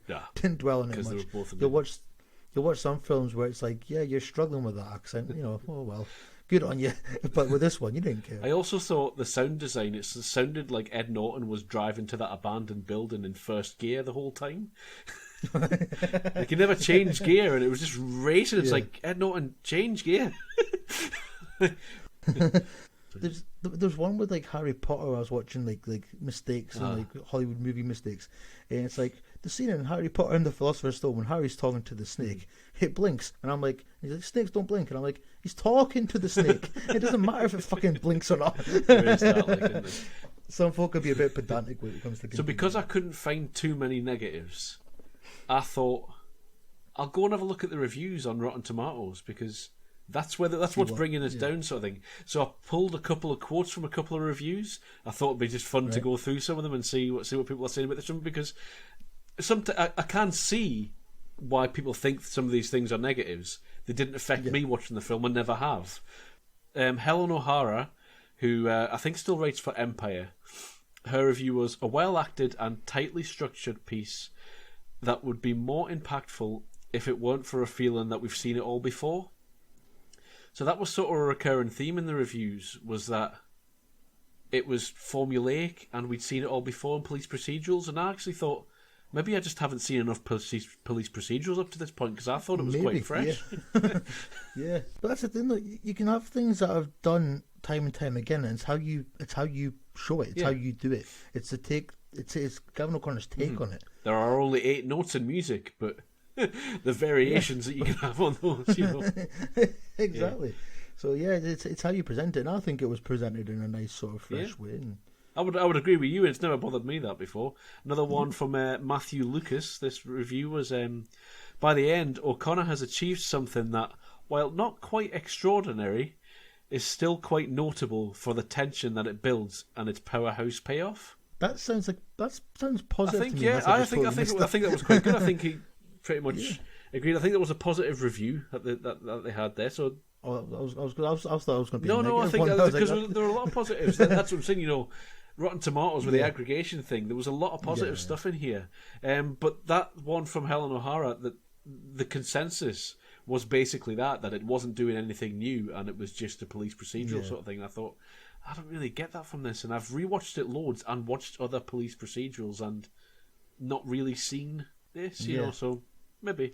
But the thing is, if you're going to tell a story about the police, and whether it's police corruption or not, it's like the police's job's pretty much basic, like, you know what the police's job is. There's only so many stories you can kind of get out of it. Right, yeah. And it's just like the same thing you mentioned there, obviously, there's like 8 music notes. I think, what is it, they say there's only like 9 storylines you can tell? Yes, yeah. You know, it's just how you present it. It is.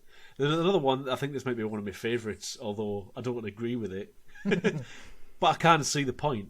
This was Kevin Mayer, the UK Times. He said, the decision to fill Farrell and Norton climatically duking it out in a bar called Irish Eyes with diddly-dee music playing on the jukebox is almost unforgivable. You know, that stood out to me, right? It didn't bother me. You know what? I remember watching this film originally and thinking that scene was brilliant because of the tension between the characters. Yeah. And I thought the Irish music playing in the background was kind of a thing, but I was so focused on the actors and what they were doing in the fight that the tension was there for me. I think so. Now, this is from The Guardian, and have you ever read any of The Guardian's reviews? I tend not to. They tend to come from the brand of criticism that I don't like, which tends to just shit all over everything unless it's an absolute belter, and then they still find something else. So I never really agree with The Guardian's reviews and don't really like their criticism. But this was Peter Bradshaw of The Guardian. I do quite like the way it's worded, though. A detonation of flatulent, macho, sentimental gibberish is what this ugly and violent film possessively farts out of the screen at you. Now, fair, like, whether you like the film or not, or whatever sort of thing, that's a well-worded criticism. Yeah, brilliantly written. I may say some heartful things about films that I didn't like, you know, but again, I can get where he's sort of coming from with that.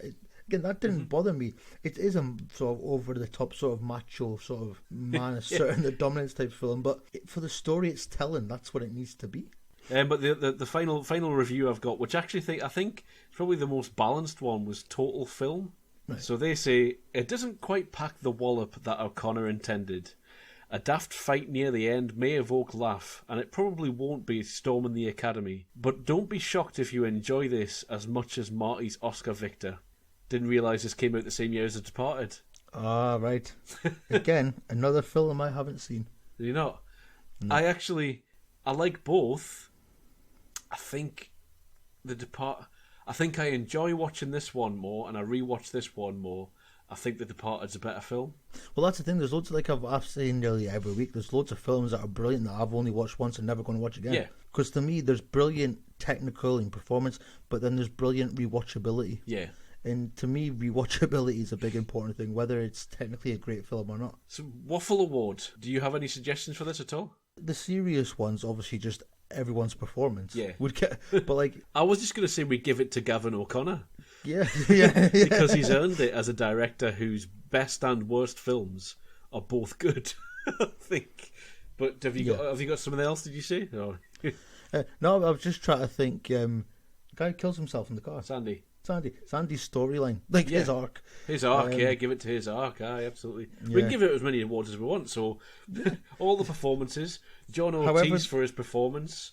however they got the steam in the iron. Aye, Whoever did that's what gets it this week. The iron steam, magical iron steam that didn't kill a baby. And if they did damage that baby in any way, then we absolutely take that award back from them and fuck them. Yeah. So Gavin O'Connor, Sandy's arc, and the steam, and all the performances from everyone in the cast. Well, so far that's the best of the worst. You reckon? You think? All right. It's my favourite out of the ones I think we've done so far. But yeah, it's a winner. Next section. Ah,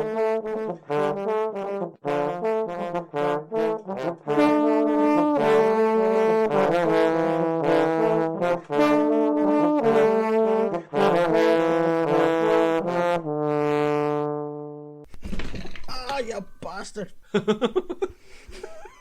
What was that? I went to wheel myself in, but need my desk. Ow. Oops. I was going to say as well, have you noticed that when we really like films, we don't talk about lighting and cinematography and stuff as much? That's the thing, because usually there's other just things to focus on. Welcome to the TV series review section. We're on Falcon and the Winter Soldier now. I won't mention that other series. Falcon and the Winter Soldier is what we're looking at. We went through episodes 1 and 2 last week. We're a bit behind because it's finished now. I didn't realise there was only 6 episodes. Yeah. That's it, done. I think maybe COVID got in the way. Oh, maybe, yeah. Maybe, I don't know. Maybe that explain a few things, I suppose. Because this was meant to come out before WandaVision originally. Was it? Oh, yeah. It was slated for coming out before WandaVision. Anywho, so this week we're looking at episodes 3 and episode 4. What we do with this is it's spoilers right from the off, so if you haven't seen these, fuck off. You've been warned. And then come back. Or just listen to it and, if you don't have care it spoiled about for spoilers, you. Yeah. Just so you know, my rapid refresh probably won't make any sense anyway. So don't you worry too much about that spoiling for you, but we will do spoilers right from the off. So what I'll do with this, I'll do a rapid refresh up top and then me and Sean just talk about it. So rapid refresh for episode 3, Sean? Yes, what you're looking for, what your time you're looking for. Do a minute, I reckon. Cool. A minute for each one now. And it seems like a challenge because that seems to be pushing it, doesn't it? Yep. Right, you ready? 3, 2, go. Episode 3, Power Broker. Always a sign of an unmemorable show when they have a previously on. There's an ad for Global Repatriation Council. Captain Not America is in Munchen looking for flag lickers. Finding Zemo? It's Baron Zemo now. Who the hell is Marvin Gaye? Just another dead flag flapper. Madripoor looks so expensive that they couldn't afford extras or background action. Smiling Tiger screws the pooch. Oh look, it's Sharon Carter that everyone forgot. Having pissed all of our budget away on Madripoor, I give you some shipping containers. Bye, Sharon. They keep saying Carly Morgenthau, so they must want me to Google it. Yeah. A couple of explosions, and then Bucky goes geocaching whilst Sam and Zemo check into the hotel. 5, 4, are you done? Done. Oh, well, hey. Hey, fucking hell. I'm glad you picked that up because, yeah, how many times did they have to say her name? I did Google it though. It worked. Is there anything in particular? Yes, Carl, based on a original character, Carl Morgenthau, so originally a male character, I think, aka Flag Smasher. Oh well. Was a freedom fighter whose goal was to liberate Earth from the oppression of the national rule. So, oh well.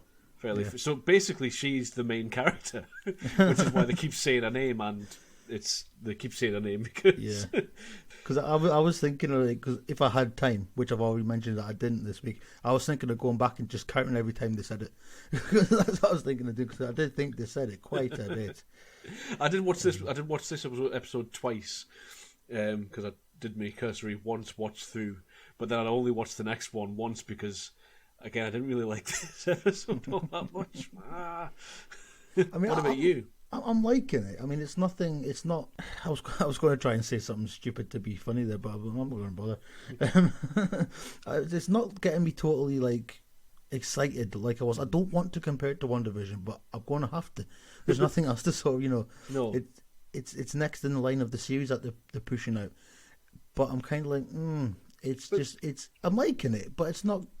I'm not like, yeah, come on. Three episodes into WandaVision, I wasn't completely sold either. I was. Maybe that's why I'm so. Yeah. I'm just kind of like, I'm liking it. It's good. Yeah. But I'm not sort of. I did like these episodes better than the first two. Mm-hmm. Yes, I did as well. Yeah, both of them. But again, after watching this one, I was like, oh, I've got another one of these to watch, rather than ooh, what's the next episode sort of thing. So, I mean, I didn't quite feel like that, but I get why you're saying that, because it's not. I mean, I was like, oh, okay, I'll watch the other one because I have to, but I probably would have wanted to anyway. I think again with this one sort of does that thing that I said last week as well, where it seems to be a completely different thing to the first two episodes. Yeah. So like the second one was nothing like the first, and not that they're just like different. That's fine, be different, but like, do they have anything to do with each other? They seem to be setting things up, and then they're just not doing anything with them. Yeah. So I don't really know whether that is a thing, but I did see that the next episode, episode 5, people are raving about it. Right. And that is I noticed the title is Truth. Now I know this from listening to another podcast, that Truth is the Isaiah Bradley comic book run about Isaiah. So I'm kind of excited. People have said this is what it's all about in episode 5, and knowing that it's called Truth and knowing that it's about Isaiah Bradley, the truth story about the super serum and things like that, and it seems to be becoming more about the super serum. I'm kind of getting excited now. Yeah, which to me, if that is the case, to me it's like, shit, there's only 2 more to go. Well, exactly, yeah. It's a similar thing with WandaVision, though, wasn't it? Like, we got to like the second to last episode, and people, I was texting a lot of people saying, they've got a lot to cover in this last episode, haven't they? Sort of thing. But then again, obviously, we don't know because we haven't seen it. So maybe they'll be able to cover it all. Maybe. But that sounds to me like it's one of those things where it's like they're not catering to the comic book readers. Yeah. But it sounds like it would help if I knew who those characters were and what those comics are about. Because that sounds good. Because that character proper intrigued me. That Isaiah character. Yeah. Well, it was Mark Bernardin that I was listening to on Kevin Smith's podcast. They do it, the Fat Man Beyond podcast, and he was saying he'd asked to do the Truth storyline. He'd asked Marvel if he could write the Truth storyline, and they'd refused and said, no, we've got something on with that. And it was clearly this. So he's quite happy that he didn't get to write his story. He wished he could. But I think it may be a bit short shrift in that case if he was going to do an entire comic book run to do that story, and he gets 1 episode in this TV series, depending on what they do with it. Again, why am I talking about episode 5? We haven't even seen it yet. Talking about stuff I don't even know about.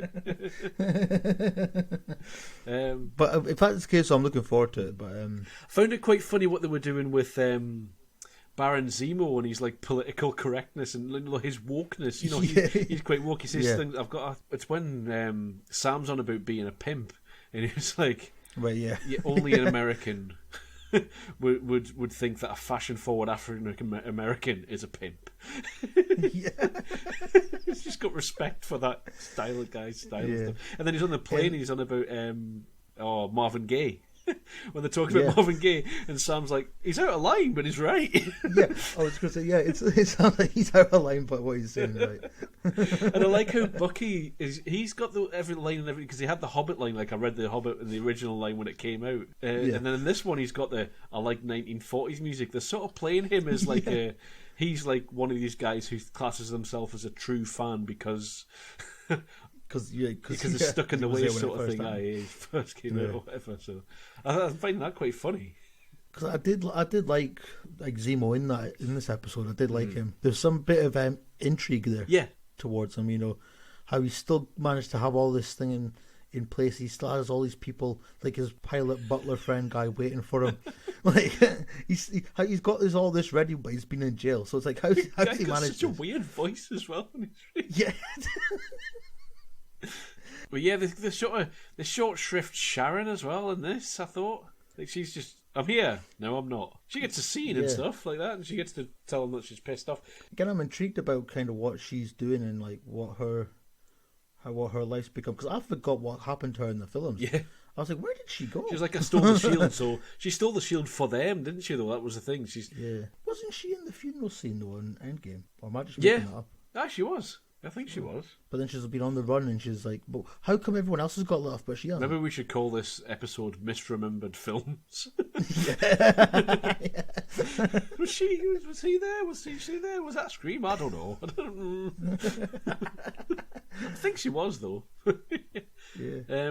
But I thought the three of them were funny together. Zemo, like the two of them are funny together. I mean, get Daniel Brühl in that situation. Yeah, you've got three good actors playing off each other. They're quite funny. I'm still not really enjoying what they were doing with it, though. That was all where they were going. Yeah. But third episode of a TV series that probably should have been 10 or something, but it is only 6. We'll see if it pays off. I don't know. Because that's the thing. It's like, obviously there's parts of the episodes that we can obviously review, and that's great. But the thing is, when you it's like you said the other week, don't review what you haven't seen. Yeah.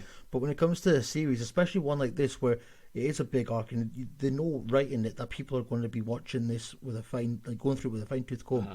So it's hard to sort of like, they're touching all this stuff with the Flag Smashers, they're doing all this with the Serum, and then.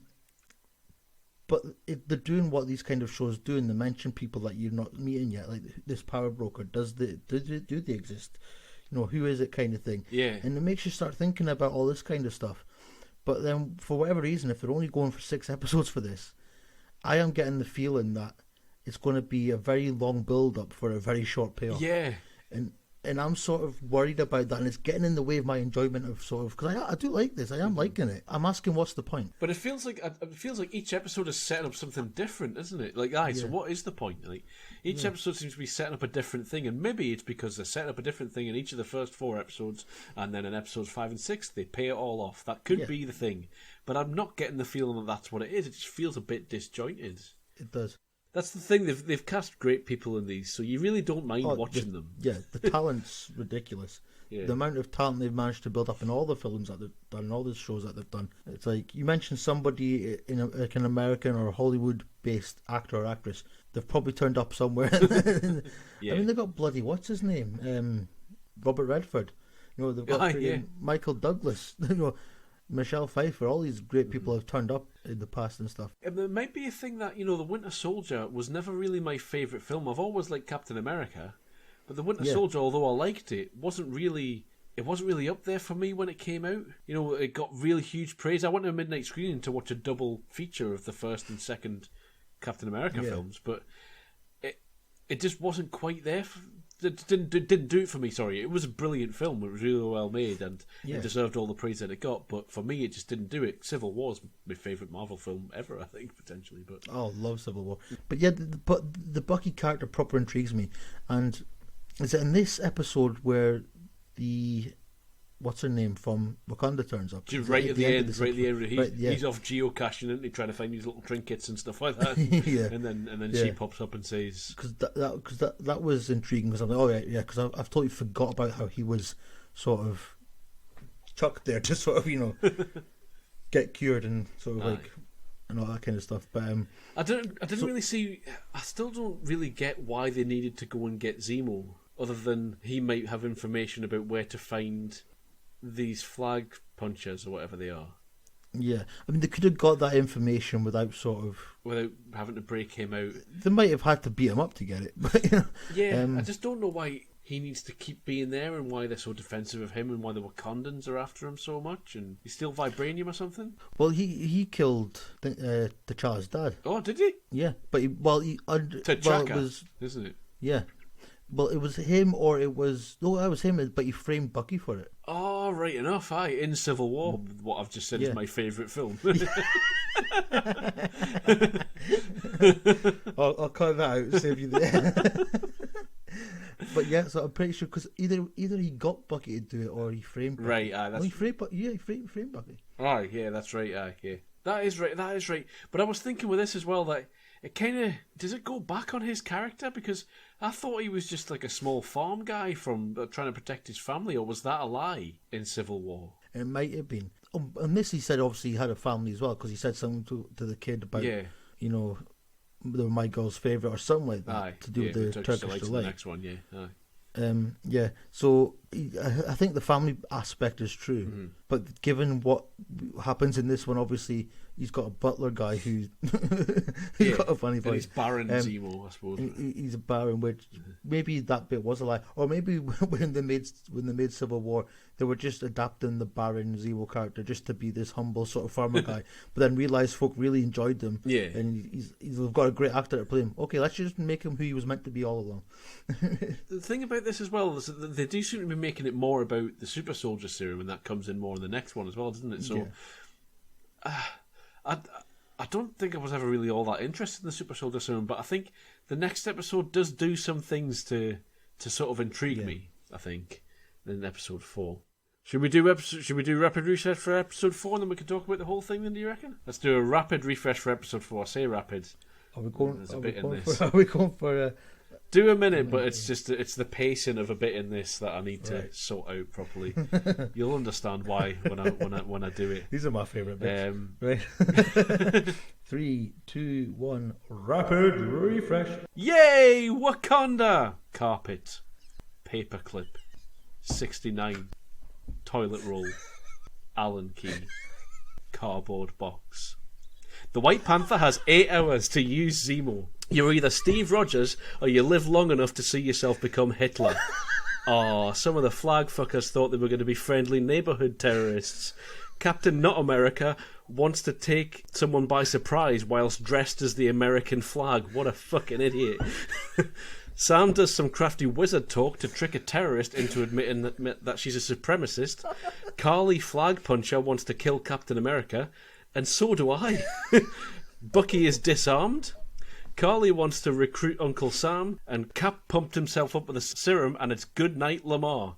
Cap kills. Well, again. But this was more visceral, and it's probably about America asserting its will with force or something. The end.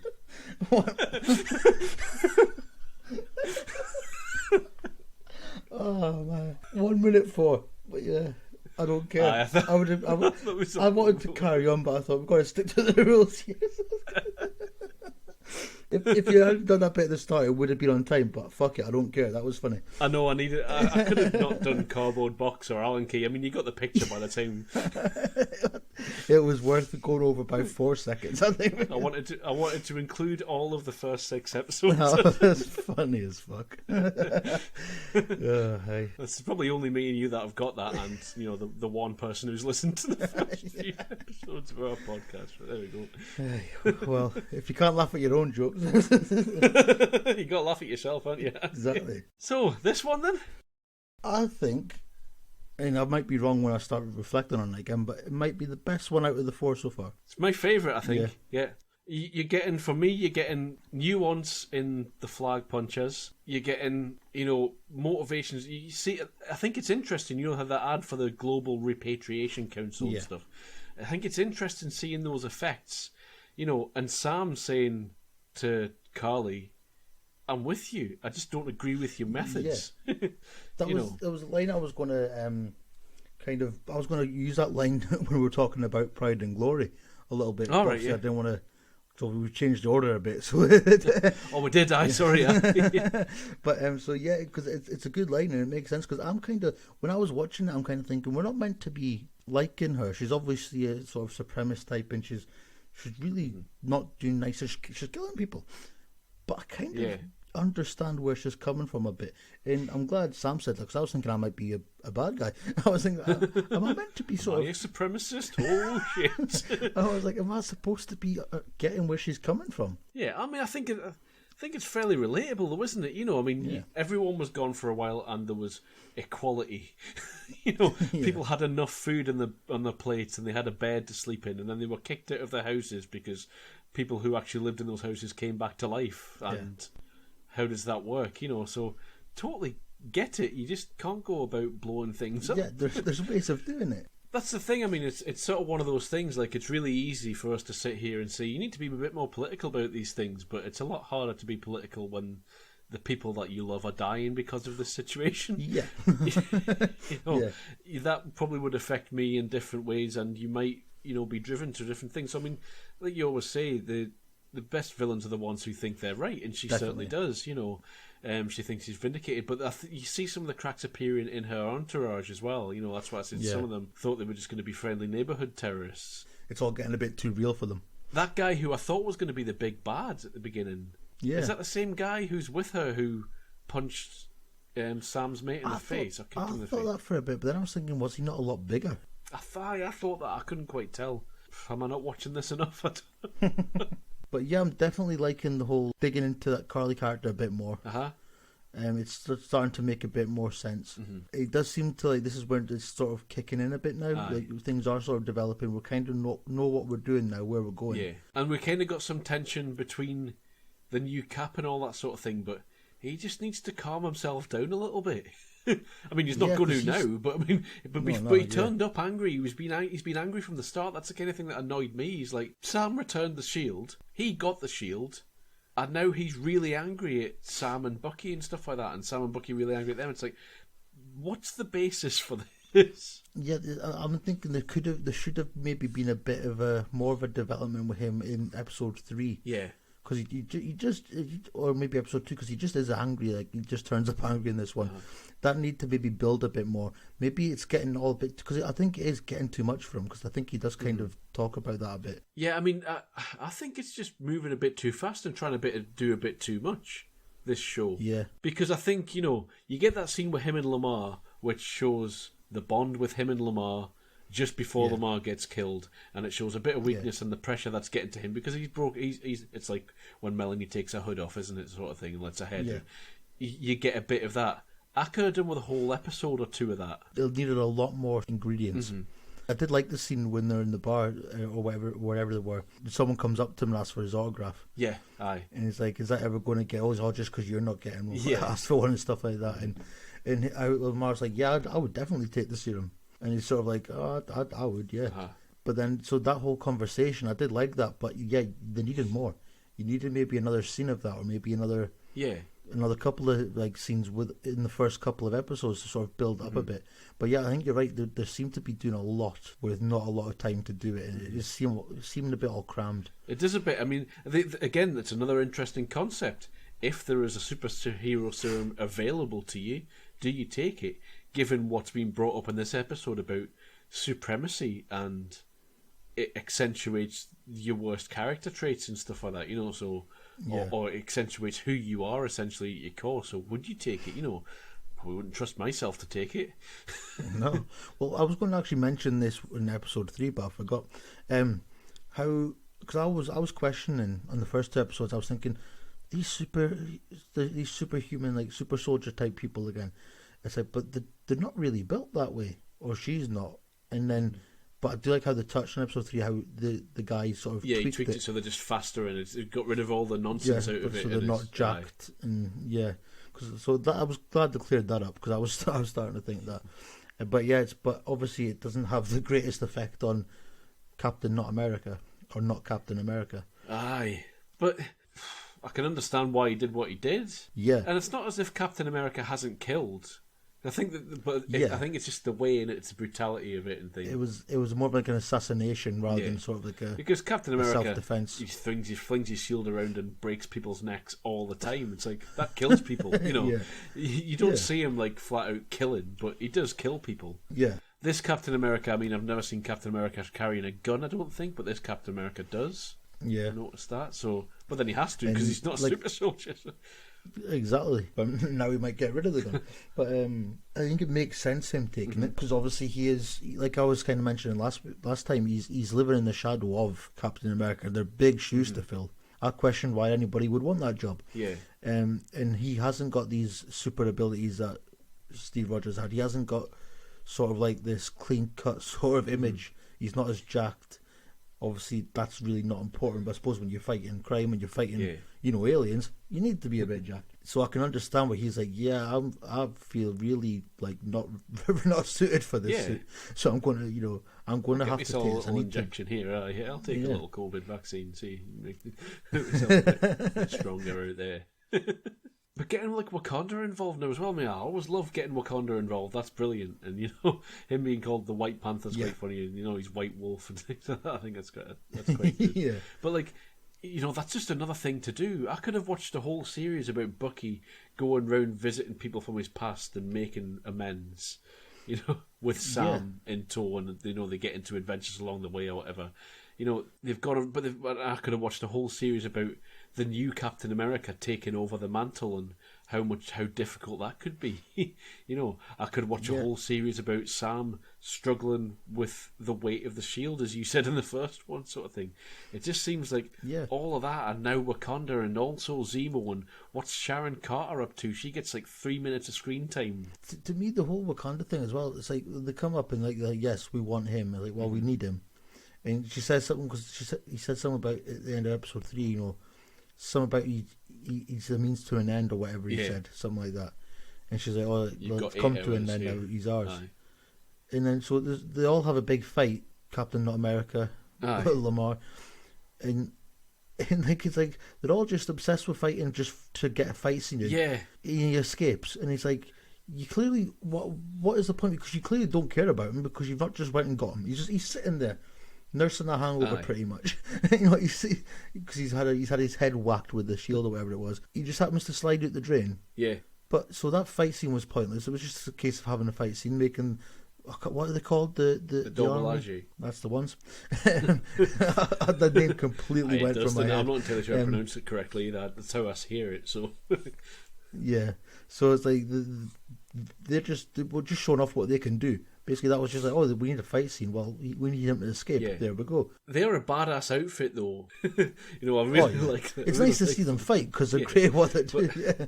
It's brilliant to watch, but there was no point in it, and it just made them all. We were saying in the first couple of episodes, I hope we have one of these action scenes in every episode. Yeah, I hope we do, but I hope it means something as well. I hope it comes from the characters. Yeah, but they seem to be getting worse. They do, don't they? They're just sort of declining. It's like they've spent all their budget on the first two. That Captain America thing, it's a really cool image. I'm sure that's the front of a cover of a comic book. Captain America stood holding the shield with the blood on the bottom of the shield or something like that. I'm sure that's it. Yeah, I like that. Cool image. Yeah. Is that character? Is he from the comics as well? Yes, John. What's his name? Is it John Walker? Somebody Walker. Yeah. Walker. Yeah. He is. That's why I think I referred to him as U.S. Agent because he has been U.S. Agent taken over from Captain America before in the comic book. He's more commonly known as U.S. Agent. I did look him up on the first episode, but I forgot most of that now. But yes, he is from the comic books. I reckon. Here's my prediction. That it's going to be Bucky who ends up with the shield. I was thinking that I thought he was going to. This is well before we had a lot of the last few Marvel films. When he first came into it, because I didn't know who he was, so I looked into it. And I'm sure in the comics, wasn't he like a kid sidekick? He's been a lot of different things. Bucky, yeah. I've read a couple of things. I'm sure him and Sam team up in the Death of Captain America. I think I've read. That's quite a good run. That's a good one to get. I was thinking he was going to be Captain America after he was introduced. When I did a bit of looking up on him, I was like, he's going to be the new Captain America. So it wouldn't surprise me if he does. I was thinking they might just retire the Captain America thing, but then that's the storyline me thinking. But big corporate money, Marvel me thinking. Well, yeah, my storyline thinking was, my corporate Marvel mind thinking was. This series, this 6-episode miniseries, could just be a vehicle for introducing and getting people to buy into the new Captain America, whoever the new Captain America is. So it's an expensive recasting of a character, basically. I wrote down a quote from this one. We can include it or not. If you're doing something that makes you scared, it's probably because you're doing the right thing. That's nothing. Yeah. That's just a thing to say because they needed to say a thing, I think, isn't it? That's one of those lines where you're like, I pulled a face. Like, I just pulled the face there when you said it, and that's kind of my reaction when I heard it. It's kind of, what? It sounds profound in the moment, and then you actually think about it, you're like, that doesn't apply in most situations. Cool. So I'm excited about... So I say I'm excited. I'm more interested to watch the next couple. Yeah, I'm going to bung them on tomorrow because I'm going to get spoiled by the internet very soon. But it's one of those things where this episode did what every episode should do of a series. It makes you want to tune into the next one. It does, yeah, and I haven't felt that yet, so... Cool. Next section?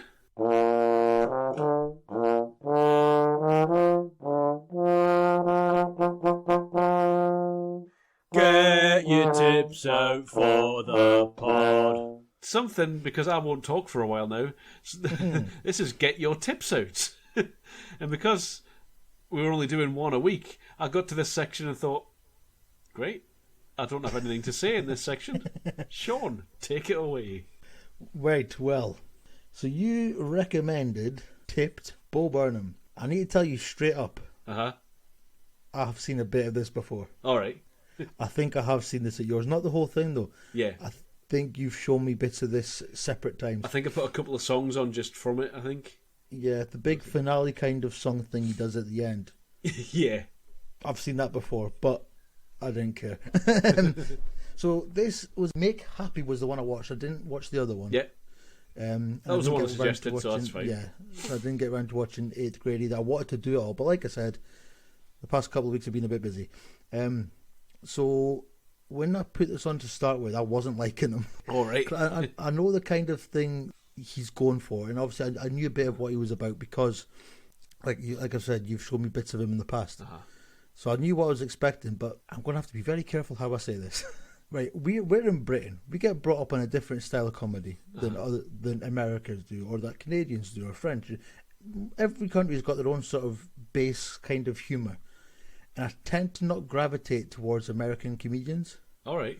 A lot of it seems like, I don't know, for whatever reason, it doesn't sit with me as well. I mean, I do find some people very, very funny. It's like how America don't really take to British sitcoms. And if there is a British sitcom that goes over to America, they usually make their own version of it. Yeah, aye. But in Britain, we just take and we just get the full fat American versions. We don't tend to make our own versions of it. I've seen American comedians at comedy festivals struggle over here because you know their references are different to ours. You know, I saw a guy doing a 20-minute thing about Walmart, and we were all sat there going, "Maybe we don't have that over here." Sorry. Like it should be relatable, but it's not the same sort of system. Yeah. And just the way they sort of present their comedies don't really translate to me. I've seen people I've watched some American stand-up shows that I'm kind of I mean it's all right, but then I'll see them talk on talk shows or chat shows or something, and they're really funny. But it just seems for whatever reason the way they present their gigs don't really get to me. And I was kind of getting this with the first maybe 10 minutes of this. Right. I was like, I didn't outwardly laugh for a good 5-10 minutes, and I was like, oh no, what's happening? But then it kicked in. I got what he was going for and what this show was about. And the more it went on, the more I enjoyed it. All right. So it took a while. Oh, I was all kinds of worried there, Sean. It was nearly your first negative reaction from me. But no, it was. I enjoyed it at the end. It was clever. It's so clever. And this is the type of comedy where he'll be like, because I was kind of thinking he's trying a bit too hard, but then I was getting this kind of what it's not what his character is, but it's like his whole kind of shtick was like, I don't care what you have to say, I'm not here to please you. It's like, but that's all I want, though. Yeah, but then at the same thing, it's like, and then he's like, because he says things like that, he's like, someone heckles like, no, this isn't your time to talk, or whatever he says. He's just kind of like, you know, I love you. No, you don't. No, you don't. That was so funny. But someone in the crowd was really on fire because somebody wolf whistled or hollered or something, and he said something. I can't remember what it was now. He said something, but then a guy does it, and then he was so quick with the He was so quick at getting back to the audience and dealing with the heckle. Yeah, he was so quick at it. But I do love how his humor is it's like you compared to Tim Minchin with the Ginger song. A lot of it I was thinking, oh crap, where's he going with this? And I was like, it's like, what is it, a straight white man song? Yeah. It's so clever. But then I like how because it's the world we live in. I'll watch, we mentioned about watching people online and reviewing things and all these YouTube things. They're very aware of what people think and how people react. And they'll say things like, oh, this is going to get me in the comments, or or they just assume people are going to say stuff. So they'll be like, oh yeah, I can hear what you said. Now you're saying blah, blah, blah, blah, but that's not what I mean. He did that in this. You'll finish a song and you'll be like, that was a joke, by the way. And you'll say things like, don't worry, I don't actually think this. And he's like explaining it, but as a piss take kind of way. Like, he knows people will, even though it's clear by the way he presents the songs and by the way what he says, it's clear that he's not taking the mick on the people that he sounds like he's singling out. Mm-hmm. His Straight White Man song is taking the piss out of people who have those kind of things. He's not saying that's taking the piss out of the straight white man complex. It was like the incel sort of thing, and it's like, oh, it's so bad for me. Even though it's clear that's what he's doing, there will still be people out there who will just hear the bad words, but not how they're presented. We've talked about this before, the whole context. So he's aware that people will still miss the context. So he pulls them up on that, but taking the piss out of them for it at the same time. And I love this country song. Yes, that's one of my favourites. I think that's one that I've shown you before, isn't it? I think that's one I've played before. Yeah, I've seen that one brilliant. Before. Yeah, I thought this one because I thought you would like that, and there's a bunch of songs in this that you would like, but I think you'll love his other one as well. Like, I think you'll get a lot out of what. I'm definitely going to give it another shot. Like, give the other one a shot, because it was a bit of a slow burn. Like I said, the first 10 minutes I was thinking, oh no, feels like it's a fucking scarecrow again. His creative talent is immense. Like, what he does, like when he's doing that one at the end, the auto-tune things, yeah, and he's sitting there, and I thought he was just at the front of the stage on his knees for a fake sort of faux dramatic effect, but he's sitting there with the modulator, whatever you want to call it. Is that what it is? Fixing the auto-tune. He's sitting there doing all that shit himself. Yeah, and I'm like, what the hell, go on, mate. Just in that one about the sort of the breakup. Yes, yeah. You think it's good, and you're getting both sides of the argument, but then he just spins it, doesn't he? There's a bit where he kind of goes to the when he's talking about girls and how girls can get love, and then how guys should what guys unexpected should reactions. He's like, of course that doesn't happen with men. Of course it does. But the thing is, he's got such because I think he mentions that he was born in 1990. So he's 2 years younger than me. Right. I won't say how many younger than you. A bit more. But he was 25 when he did that show. Yeah, but he's got such a mature, older head on him. Yeah, that's what's always struck me about him is his intellectual and emotional maturity for someone. It's just amazing. And I watched.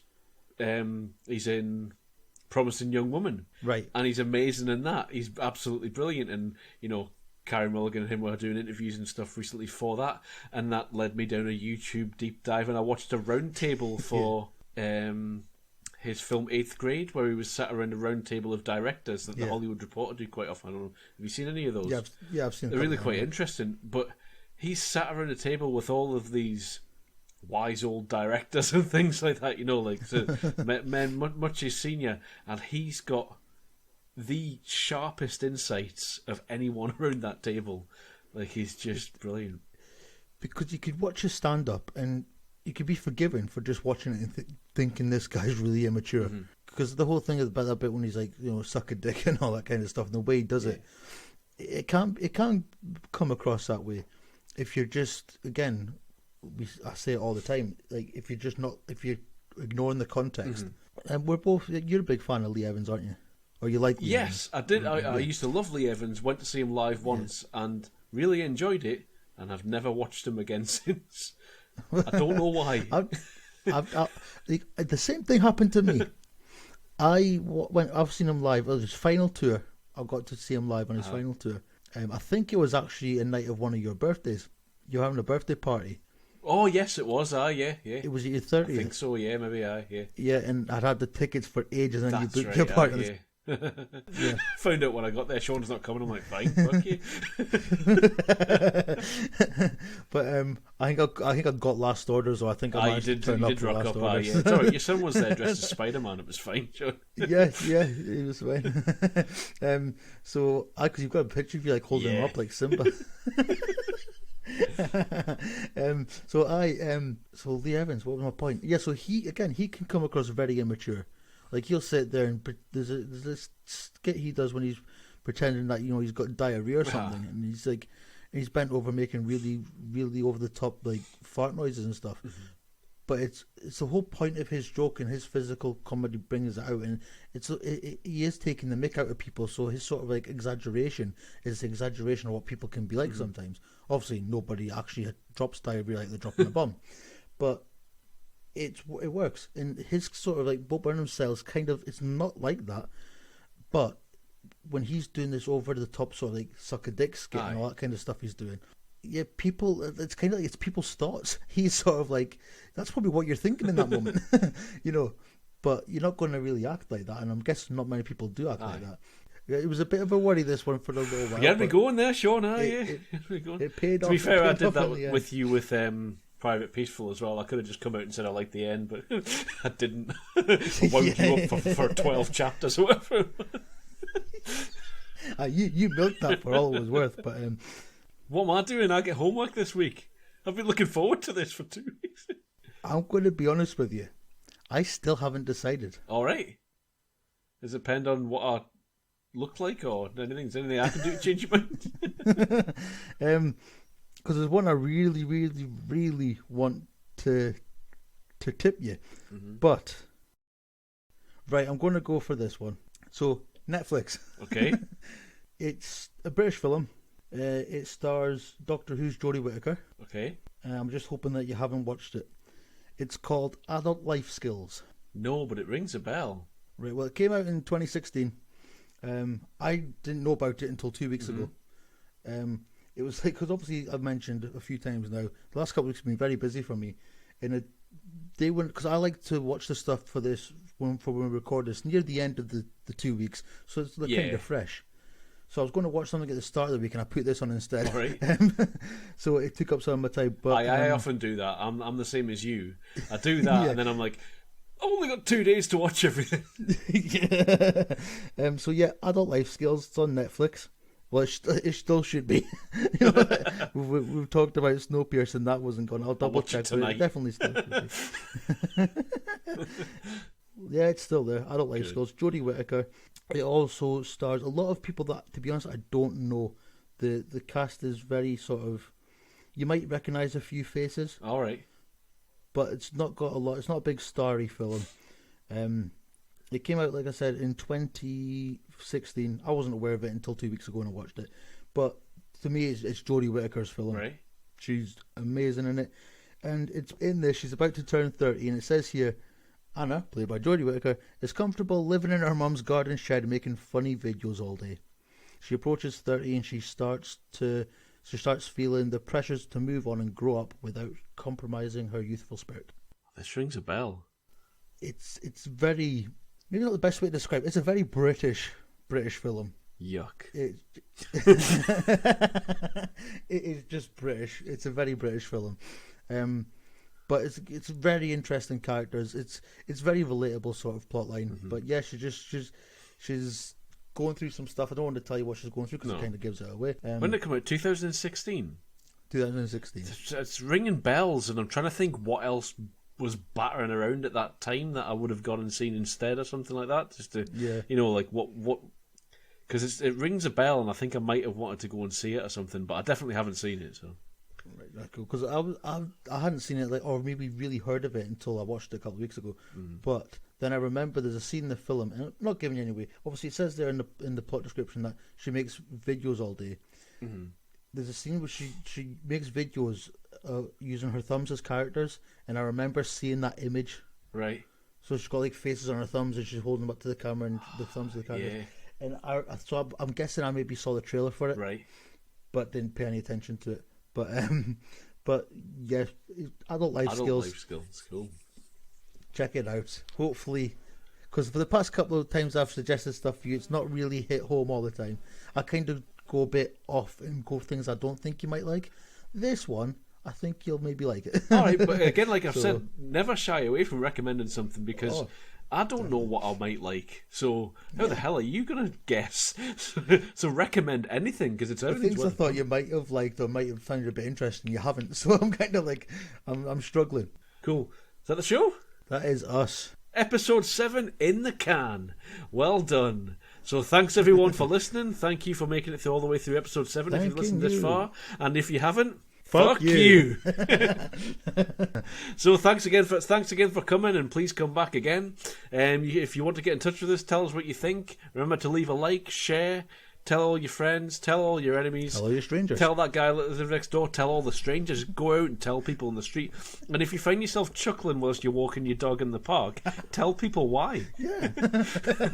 If you want to get in touch with us, tell us what you think. You can get in touch with us via email. It's w.a.f.f.l.e.b.d@gmail.com. We're on Facebook at Whitty Analysis, at Feature Films and Light Entertainment, and Twitter, Waffle Podcast 1, and on YouTube, Waffle Podcast. And as we always say on this... But what is the fucking point?